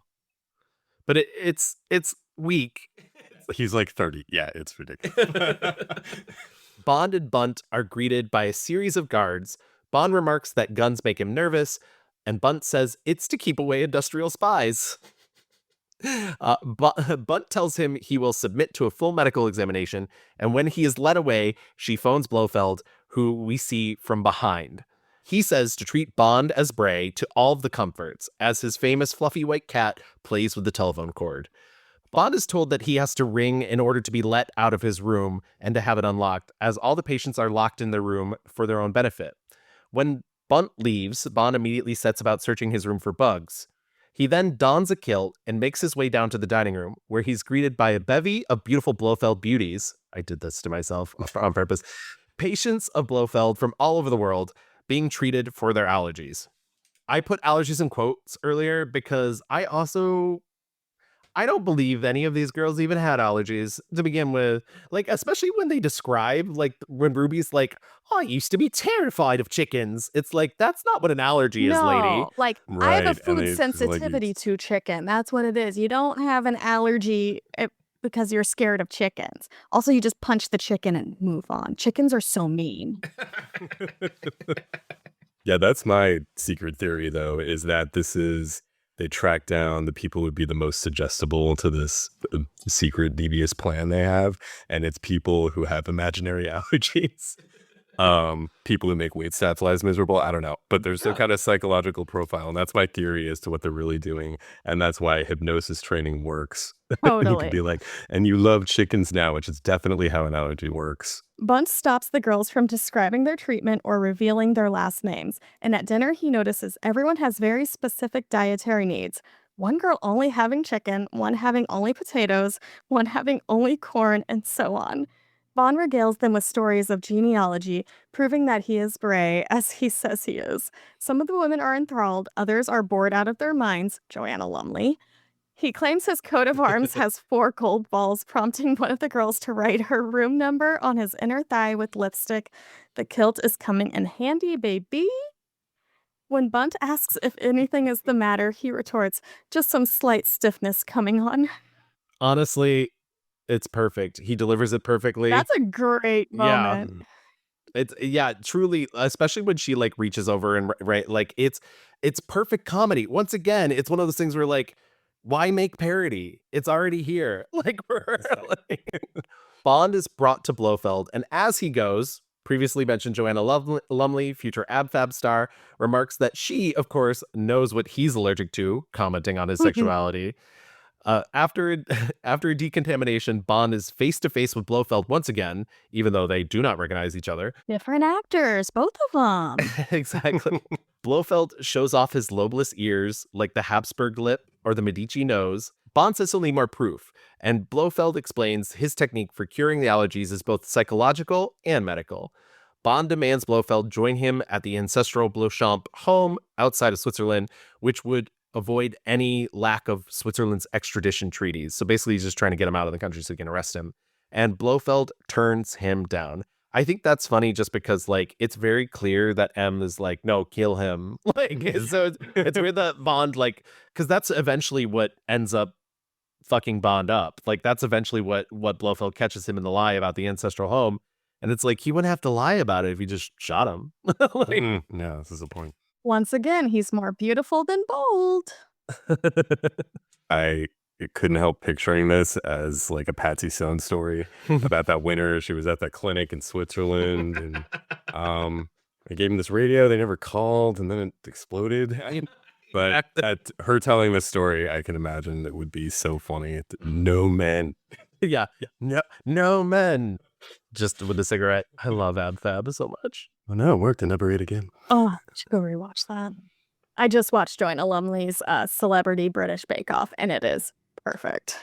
Oh, I'm sure it's delightful. I didn't know about this. It's great. Okay, thank you. Thank you very much. You're welcome. Back in his room, Bond checks out the perfect lipstick 8 on his very nice inner thigh. Figures It's out a way very to... nice inner thigh. I don't want to interrupt It's a you, but very it is nice- absolutely, yeah. I was like, when I saw the movie, I was like, oh yeah. I was like, this is why I'm queer. We need more thighs in movies. Yeah. Like, thighs are underrated. The shot of her writing on it, for one thing, a moment like that in a scene to get it like physically coherent is actually kind of tough. Yeah. And it's really good at that, but also it's just a great shot of his thigh. Yeah. And I'm grateful it's That's a there. great penmanship. Yes. He figures out a way to unlock his room, only getting zapped once, and he makes his way to the room of Girl 8, Ruby, and under the guise of showing her his genealogy book, he sleeps with her. Pretending you don't like girls, she says. I usually don't. That lipstick was an inspiration, and so are you, he quips back before asking her to call him Hilly. He drops his kilt. Oh, it's true, she exclaims in reference to his 4 golden balls. I love everything about that love sequence. her. Yeah, she's great. The reaction is perfect for the like, it's true. And I love that that's like, that is a sexual reference you actually have to think about. Like, you have to have been paying attention earlier in the film to be Well, like, that's a kilt gag, isn't it? is it? I assume that was, oh, it's true they don't wear anything under it. I'd never even thought of that. That was assumed. I assumed the 4 golden balls thing, because that's when he mentions that at dinner, that's when she gets really interested. That's true. So Wow, how deep does this disguise go? 2 things can be true. 2 things can be true. Later that evening, she confides her name, where she's from, and how she used to have a terrible allergy to chickens. But before she can go further, they're interrupted by flashing lights and the calm voice of Blofeld using hypnotic commands to, quote, cure her of her hatred of chickens. Bond is unable to wake her and retreats to his room, where another Blofeld beauty is waiting for him. She remarks she didn't think he likes girls. But I think you do not like girls, Hilly. Usually I don't, but you're not usual. Coming here like this was an inspiration, and so are you. To which he says, I usually don't, but coming here like this was an inspiration, and so are you, before also sleeping with her. The repeated use of that got a huge laugh in the theater, and it made me so happy, because like, that's the laugh you want. Like, I love that he's such a scumbag that he's just like, I'm just gonna use the same line twice, whatever. I love that the story works on straight people. Yeah. I didn't realize they would believe that. Yeah, usually not, but Great, they get it too.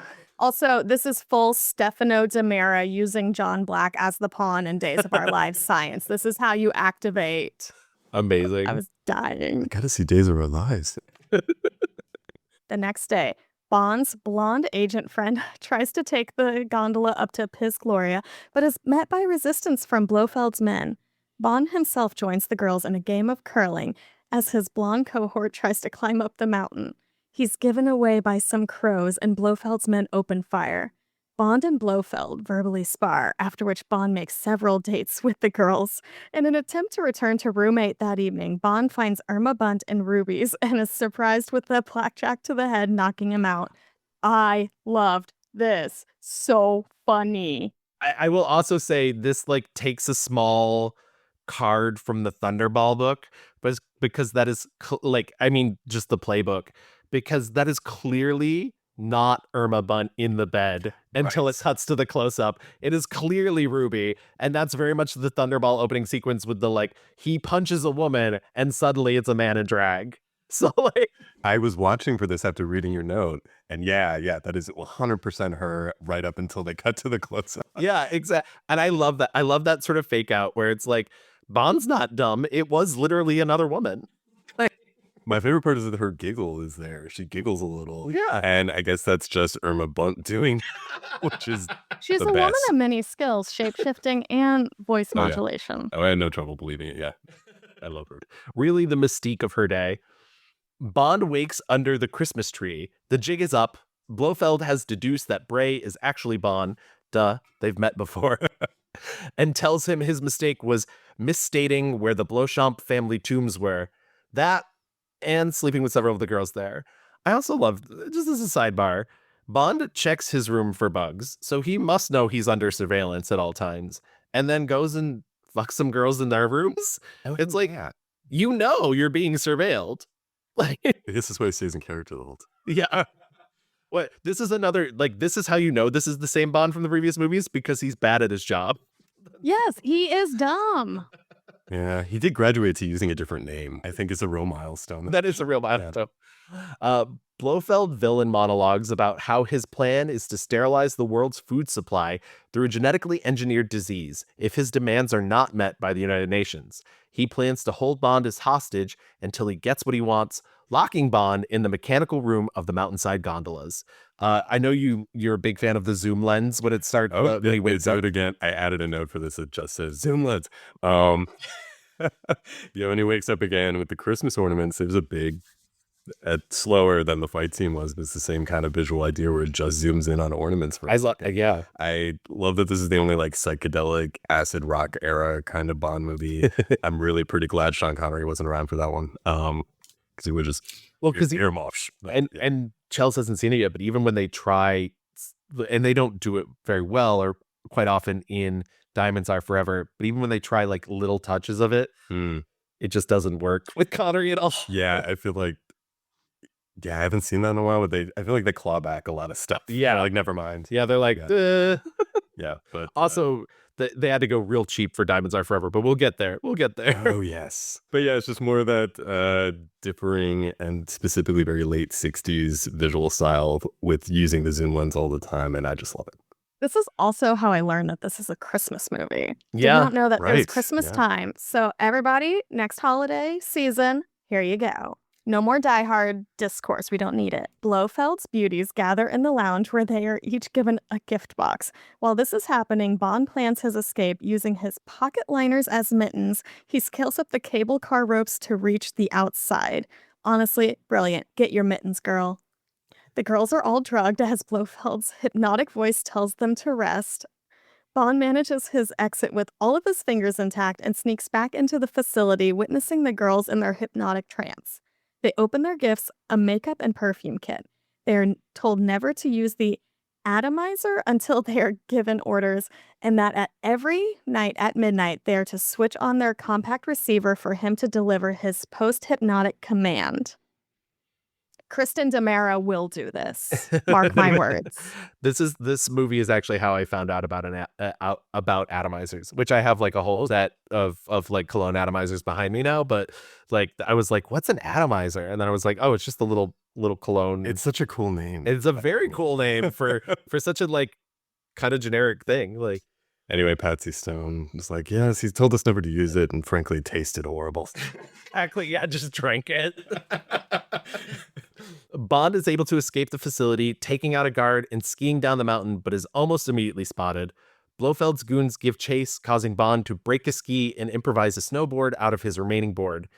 But a wrong move launches him towards a cliff, and with a little quick thinking, he's able to trick one henchman over the side in a drop that feels like it goes on forever, and knock a second off as well, but not before stealing his skis.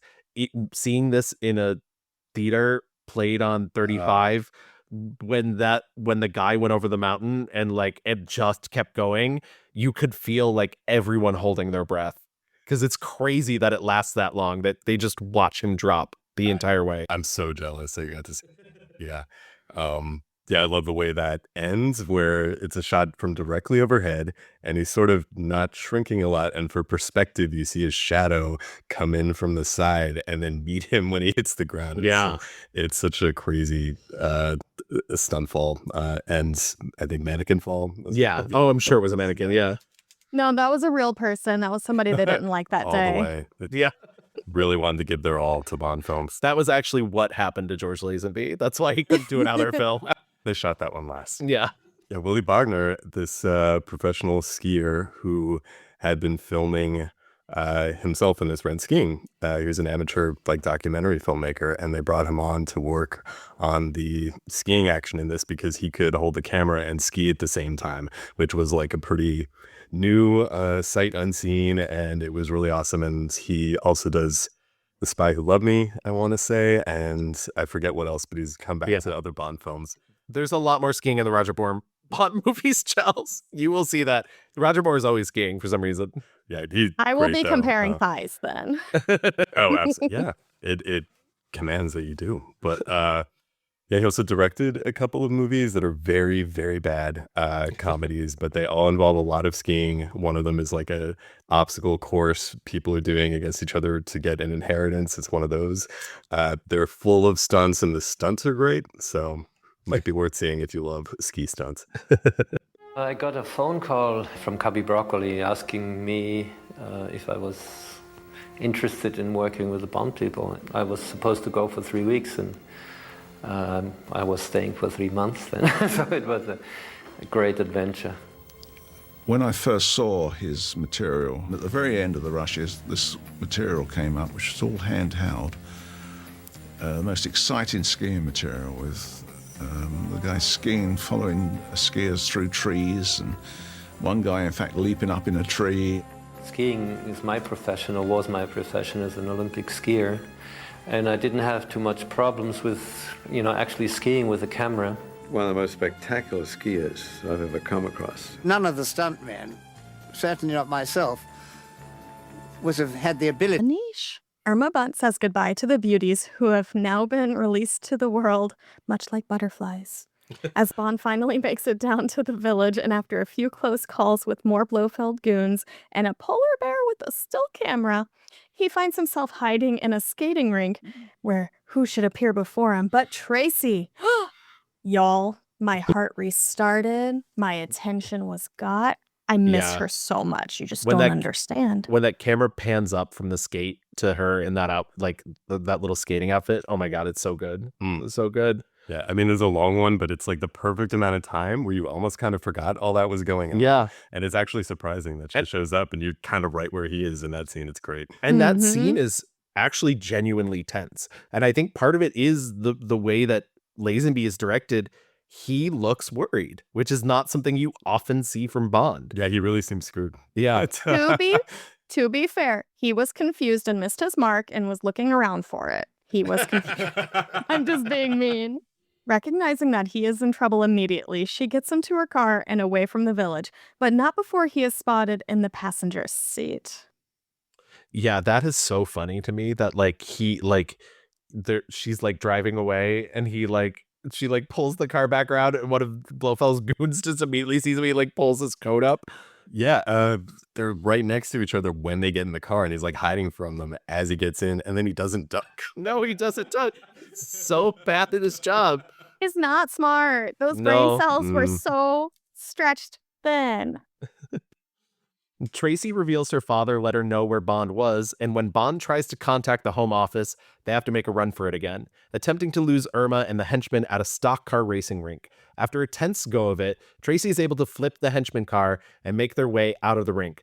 "We didn't even stop for the prize," she quips as they get away. Once again, she's the star of the movie. Absolutely. That is a James Bond quip if I've ever heard one. Also, she revealed they let her drive. Oh, nice. During that scene. Really? Because she looks so in command in that. She's having a decent. They keep dubbing in her scared voice, going, "How do we get out of here?" and stuff. Yeah. But her face, every time they show, she just has her tongue sticking out a little as she turns around. She's got Calm, it. cool, collected, and then it's the VO. I'm scared. Oh no. Yeah. I guess the thought process was that for the driving scenes, because Peter Hunt wanted them to look real in comparison to the driving scenes from the previous Bond movies, is that the actors would have to drive for themselves so he could get the close-ups. And so they let her do the stock car scene. And it truly, I'm sure there was some stunt driving when it's not in the car. Oh, yeah. But like when the camera is on her, like that's her really there on location. Interesting. But I did drive that car around that rink and loved it. It was great. Poor cameraman was green, as you can imagine, but that was good. She probably actually knows how to film inside a car because Oh, of yeah. the TV show The Avengers, which like it makes sense that 2 of the best Bond girls came from that TV show. Yeah, exactly. I'm realizing in real time, good for them. When the snow proves too much, Bond and Tracy find a nearby barn to hide their car and spend the night. As the glamour lighting and Vaseline lens hit their peak, Bond tells Tracy he loves her and asks her to marry him. They joke about where they live, and Bond tells her that it's his New Year's resolution is to not sleep with her again until they are married. And when she says, "Whatever you say, darling," he quips, "And that is yours." However, he reminds her that it's not the new year yet as they kiss and the scene fades to the next day. Oh, I love this scene. Oh, me too. Good for her. She got herself a beautiful dummy. Good for her. I like how when he says, "I love you," the look on her face is like, oh, I finally said it. And the first thing out of her mouth is asking if he means it. Yeah. Because she is really so grown up and has been around. And all the stuff she says and how she approaches this relationship is so complex for a Bond film. Well, the other funny thing is, and I think it's sort of like glossed over quite a bit, is that like her father is a criminal. And so she's been a part of this world, because being a spy isn't, especially when he's that type of international criminal, like isn't that different than what her father does. And so she sees like probably how, like, I know her mother didn't seemingly live very long, but she sees how destructive a relationship like that can be. And I'm sure she thinks to herself, like, I don't want that. Like, I want like a real thing. And so that's why she like feels the need to like really press for that commitment.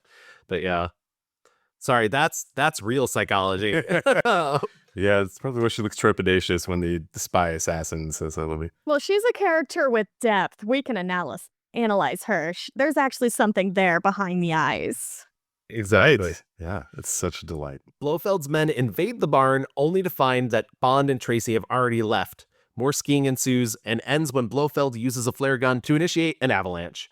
Bond is left for dead as Blofeld collects Tracy to hold hostage as collateral.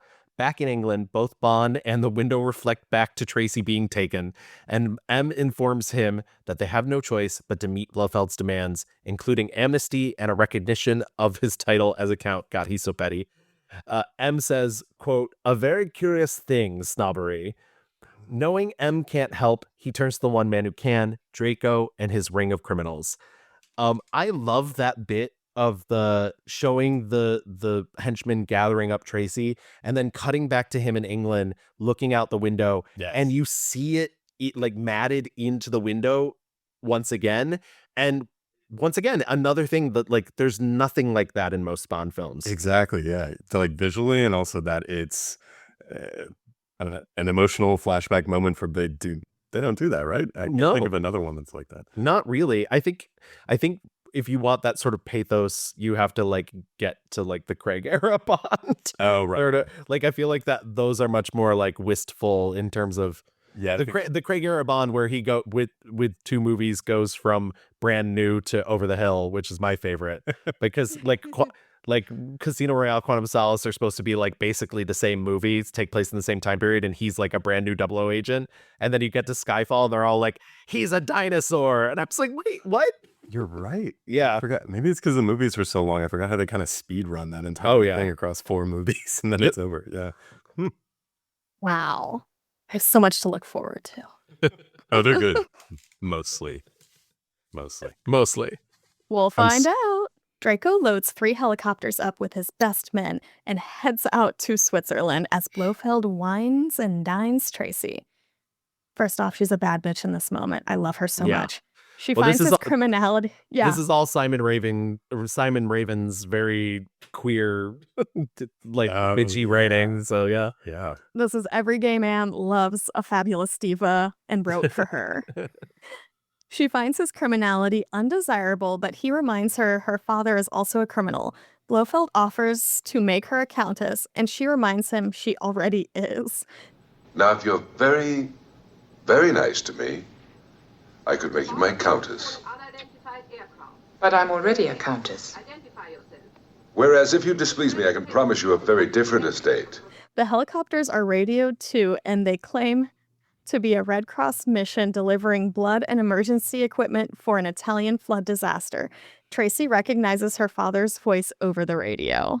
Tracy suddenly becomes more open to hearing about Blofeld's proposition. She asks to be brought to the Alpine room at the top of his Gloria so she can see the dawn, and she and Blofeld recite poetry to each other. The helicopters make their presence known in a volley of machine gun fire. As Blofeld flees the scene, Tracy is left to fend off two goons with champagne bottles. Bond jumps from a helicopter and slides into battle, firing his machine gun. Tracy gets the upper hand, killing her guard with Chekhov's spiky wall art, and Bond and Tracy are finally reunited. Bond launches back into battle, quipping once again that guns make me nervous, as Tracy is loaded to safety aboard the helicopter. I only mentioned the Chekhov spiky wall art because when you see it in a theater, I'd never really paid that much attention, but like they really focus on that wall art earlier on in the movie, and it's like, why is there just wall art that's just literally nails poking out of the wall? And then she uses it to kill a guy, and I'm like, oh, that's why. Like, I loved the style. It's part of the, the great look that the whole movie has. And I actually was just like, oh, how cool. I didn't think that it would get used later the way it does, but I'm easy to please when it comes to that. I just love that she is the most competent person in this whole movie. Just like in this whole sequence of events, I'm like, yep, I trust her. Yeah. She's fine. She really doesn't need Bond. It's And she's good. flirting with him by quoting back at him. It's so great. It's very good. Oh. Yeah, this is stuff Bond could not do. She has the situation in hand. It's fine. Bond is able to snap photos of a map where Blofeld's beauties will be, unwillingly delivering the livestock killing virus, but is pursued by Blofeld. Draco knocks his daughter out when she tries to go back for Bond, and His Gloria explodes just as Bond and Blofeld jump to safety. Blofeld plans to use a bobsled to escape down the icy track, but Bond is hot on his heels. After many missed gunshots, Blofeld tries grenades, of course, knocking Bond off his bobsled, but Bond is able to throw himself onto Blofeld's sled and fight him till he loses control of the vehicle. Bond gets the upper hand and pushes Blofeld into a low-hanging tree branch, breaking Blofeld's neck. Bond quips he's branched off, instead of an obvious joke about family trees being right there. Seriously. I agree. Like, come on. This whole movie's been about genealogy. Genealogy and family trees. Come on. The only other thing I want to add to that is Telly Savalas did that stunt himself. Because they tried to shoot it with a stuntman and it didn't look right. And what I think is really funny about that is when you watch the movie, there is a cutaway in it that looks really bad. And I almost wish they hadn't cut to it because like the person's in the wrong position. Is that the one where it's like up to his chest? It's up to his chest. Yeah. Yeah. The calamity of continuity on this movie that just doesn't matter because it's so good and exciting and propulsive. Yeah. But yeah, that is definitely one of the moments. And I just wish they hadn't kept it in because clearly like Savalas got it right, I guess. Yeah. But yeah. We are then treated to the marriage of Bond and Tracy with M, Q, and Miss Moneypenny, as well as Draco and his assistant in attendance. Draco and M compare notes over their adventures. Q gets in a few digs, but offers his support, and Bond rejects Draco's payment as he tries to slip a check into his pocket. Bond waves goodbye to an emotional Moneypenny, and he tosses her his hat. Miss Moneypenny, what would you do without me? I always cry at weddings. 007 never had any respect for government property. I teared up. I don't know what it is about Miss Moneypenny crying, but I can't handle it. I cannot handle it. Me too, earlier today. She can do so much with like hardly anything in the script. Yeah. I love her. As a Bond-obsessed kid who saw all these a lot, I loved Lois Maxwell so much. Me too. She was so beautiful and so wonderful and like the best person in all these movies. I was delighted to see The Haunting and see Lois Maxwell's in that too, eventually. Yeah, she has such a great presence and she handles this scene so well because I know I was saying before she's more like his mother and She wouldn't be crying at his wedding because he's off the market, but she is a little sort of, and there's a little bit of mother, and it's just such great acting. I really love that scene. Absolutely. And yeah, totally cried earlier today. I'll admit it if you admitted it first. And we, as 3 homosexuals, would have loved a whole movie about her. Just Exactly. following her around. I've never read them, but I will put a plug for them. There is a series of book called The Moneypenny Diaries. Oh. And I have no idea of their quality, but I'm sure they're great, you know? So and they are written by a woman, so Oh, cool. Oh, there we go. Making a note. In the car on the way to their honeymoon, Tracy tells Bond she wants 3 boys and 3 girls, and he Too quips many. they have all the time. So many. Too many. I say this as somebody with there are 3 girls and 3 boys. It's too many. I have to count all my siblings, both hands. And he quips that they have all the time in the world. Reminded that their car is still covered in flowers, Bond pulls to the side of the road to remove them, as Tracy tells him he has given her the best wedding present, a future. Suddenly, a car goes screaming by, a neck-brace Blofeld driving and Irma Bunt in the back with a machine gun. She opens fire, hitting the car. Bond races inside the car and says it's Blofeld, not realizing that Tracy has been shot in the head and killed. He embraces her body as a policeman arrives, and he tells the officer that it's quite all right, she's only having a rest, and that they will be going on soon. There's no hurry, as they have all the time in the world. It's all right. It's quite all right, really. She's having a rest. We'll be going on soon.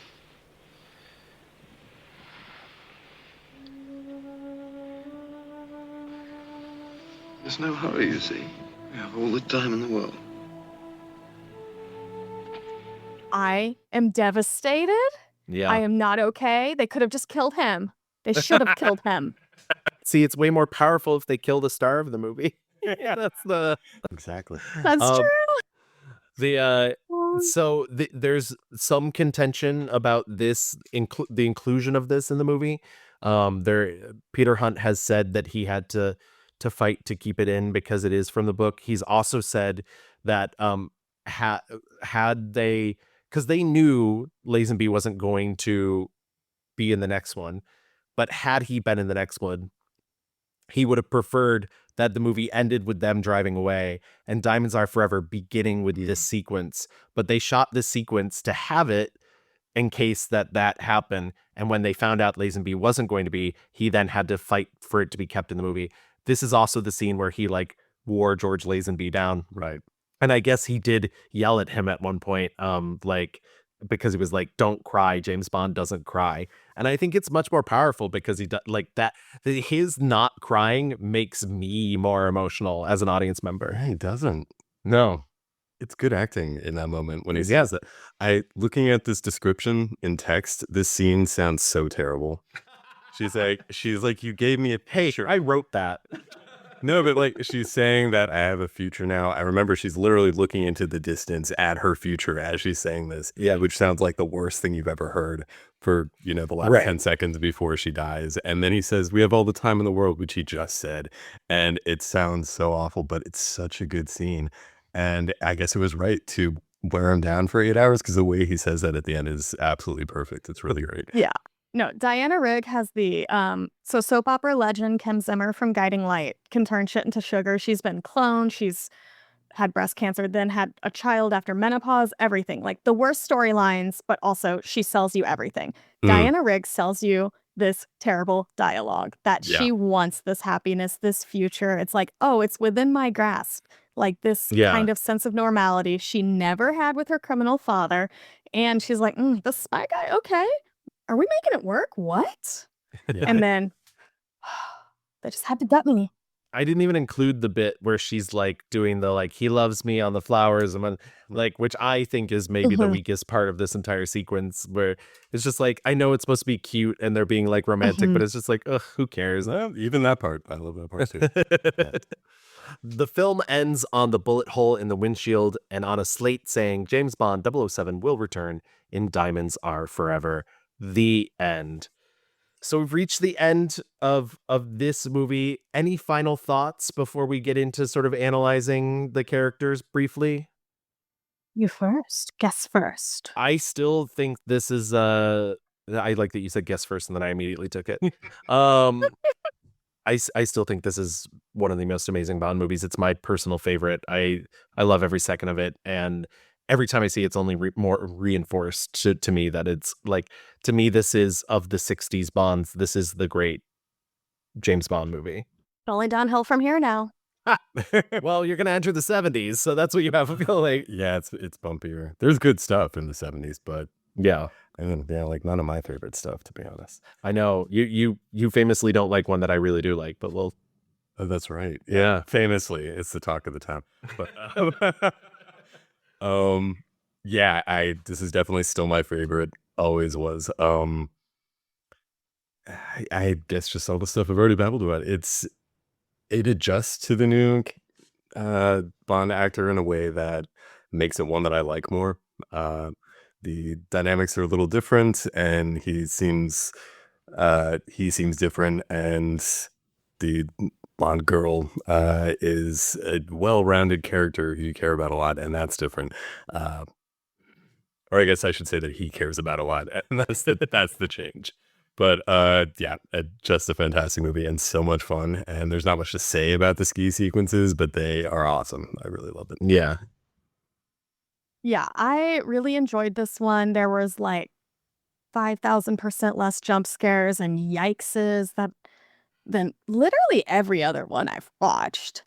And Diana Rigg, I love you so much. It's like I compare this Bond actor. He is not a great actor, but he does a perfectly serviceable job. But everybody else around him is good enough that you don't even mind that he's not the most interesting person in the room. And that's what's fun. I do think some of the editing doesn't work. Like the action sequences, it's a little frantic, and also it goes on for a very long time. I know they were like 56 days over like schedule and whatnot, but you didn't have to keep in all 56 days of it. Gang, I know you worked hard to get it, but some of those sequences we could have trimmed a little bit. What would Willie say? Yeah, what would Willie say? Yeah, no, I mean, I do agree with all that. I for all the inconsistencies there are in the editing, I do really like it. I think it adds excitement, but there are definitely certainly areas where I'm just like, why? Like, there's a moment where when he first gets to the skis to escape, and it like speeds up him putting on the goggles, and I'm like, why? Why do we like? Did he put the goggles on too slow? Like. It's the sped up shots that are pointed at the ocean waves for me. Yeah, exactly. I'm like, geez, what's going on out there? In terms of Bond girls, we literally have beautiful international women. One thing I do think is interesting in the book, they're all England based. Like it was all like Blofeld was only targeting England, and they were like, no, this has got to be international nonsense. It is a little silly that they're all kind of in international costumes. But I do appreciate that, like that the nice thing is from all different ethnic backgrounds. It's it's like a nice thing to be reminded that like it's not just beautiful blonde women that like can catch Bond's eye. There's all these other, but in the end, I guess they don't really have a ton of agency on their own. No, I guess that's yeah. I will say, Ruby, she seems like a fun time. She does. Oh, yeah. There's a great little interview clip where she said, Joanna Lumley, like, really kind of, like, led them all as a pack and was like, well, we're going to be bored up here. It says we're going to be up here for a month. Like, why don't we pick a hobby? And Joanna Lumley taught them all to cross-stitch. Joanna Lumley, as usual, has a very, very strong personality, and she organised us all. She said, now what we ought to do, girls, is we ought to have something to do while we're stuck up this mountain. Now, I suggest crochet. So we all started to crochet. We crocheted blankets, shawls, and all the fellas thinking, oh, here's a lot of crumpet here on the set. We were all crocheting. Sorry, no, I can't come out tonight because I've almost finished my crochet blanket. I need a movie of Joanna Lumley just like guiding people through something, just being the Regina George bad bitch commanding her cult of women. That's a movie that I just thought of. I would buy her cross-stitch instructional video series. Absolutely. Yes, for sure. Yeah. Absolutely.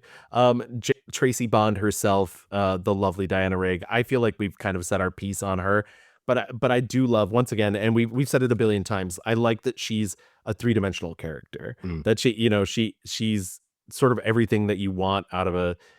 She's not a damsel in distress, and even when she is sort of taken at the end to be used as leverage, it never feels like she's in danger because she's so like on top of it herself. From the moment she hears her father on the radio, she's like, I got this.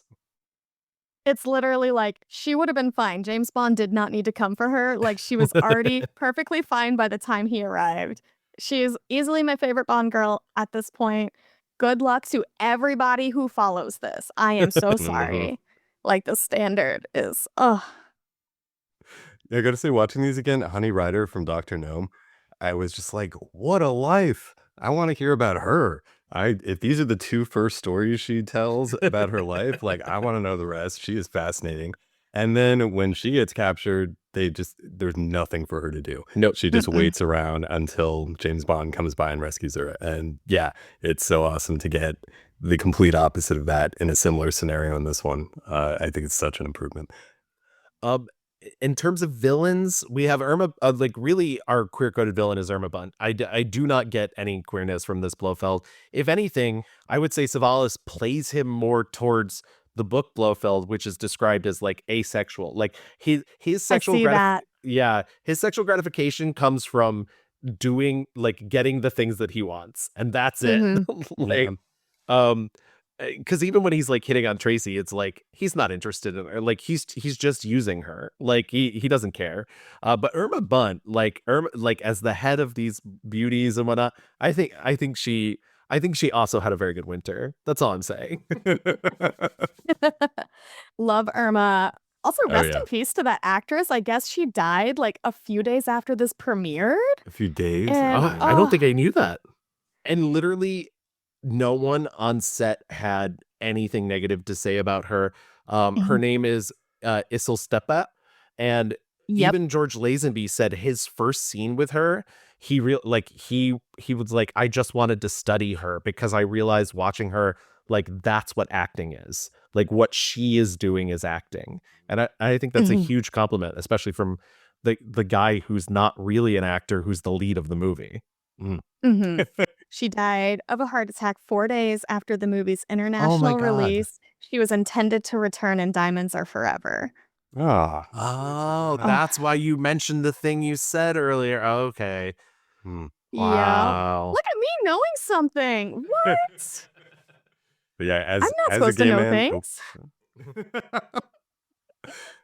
As a gay man who responds anytime someone says the word directress in Suspiria, I love Irma Bunt. I love that energy and when it comes into a movie. So very happy she's here, and I'm so unhappy to hear that 4 days. At least it was 4 days after.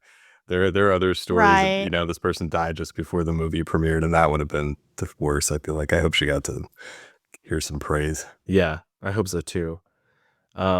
So yeah, I guess all that's left really to talk about is the gadgets. And in terms of gadgets, a very light movie. There's literally safe cracking copy machine, which it's implied is not provided by Q Division in this movie. It's just something Draco and his criminals have around. And then also who doesn't? Yeah, exactly. Also radioactive lint, which is talked about at the very beginning of the movie, which to me feels like the most like we hate the gadgets, sort of like it's like an in joke of like, these gadgets are ridiculous, we do not care.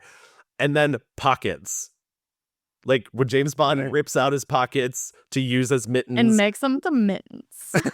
Like, that's really it, guys, in terms of gadget. I need to know more about this radioactive lint. I have questions. So casual with the radioactivity. Yeah. Yeah. Oh, that's the same at Thunderball. They were like, swallow this radioactive pill so we can figure out where you are. It's like, that doesn't seem safe, but okay. Yeah, I'm like, James Bond should not be the one most on the ball about that. It's like, are you sure?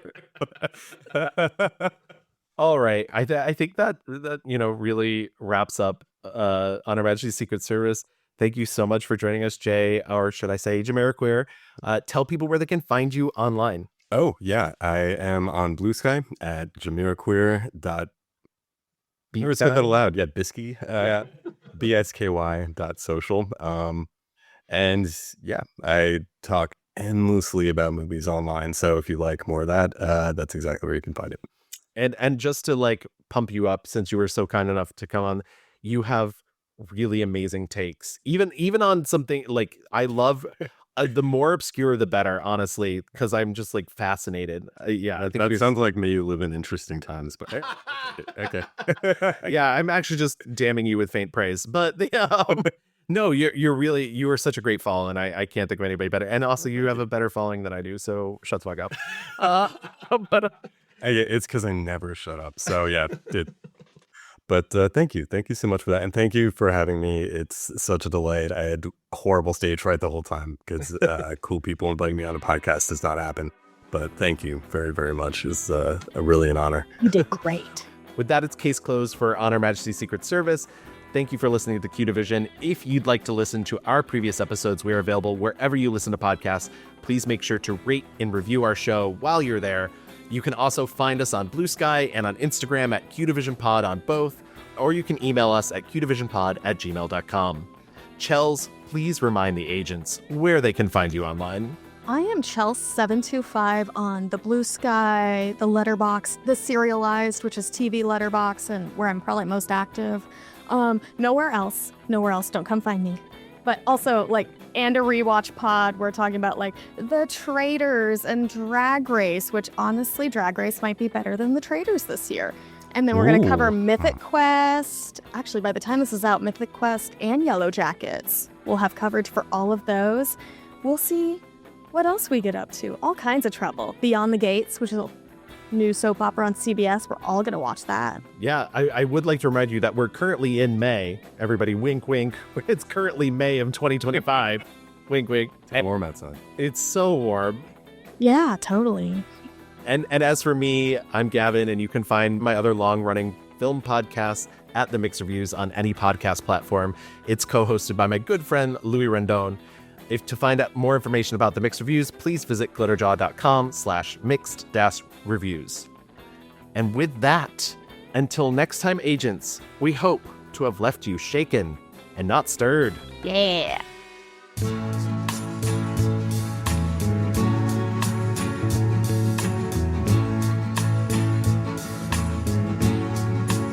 We have all the time in the world, time enough for life to unfold all the precious things love has in store.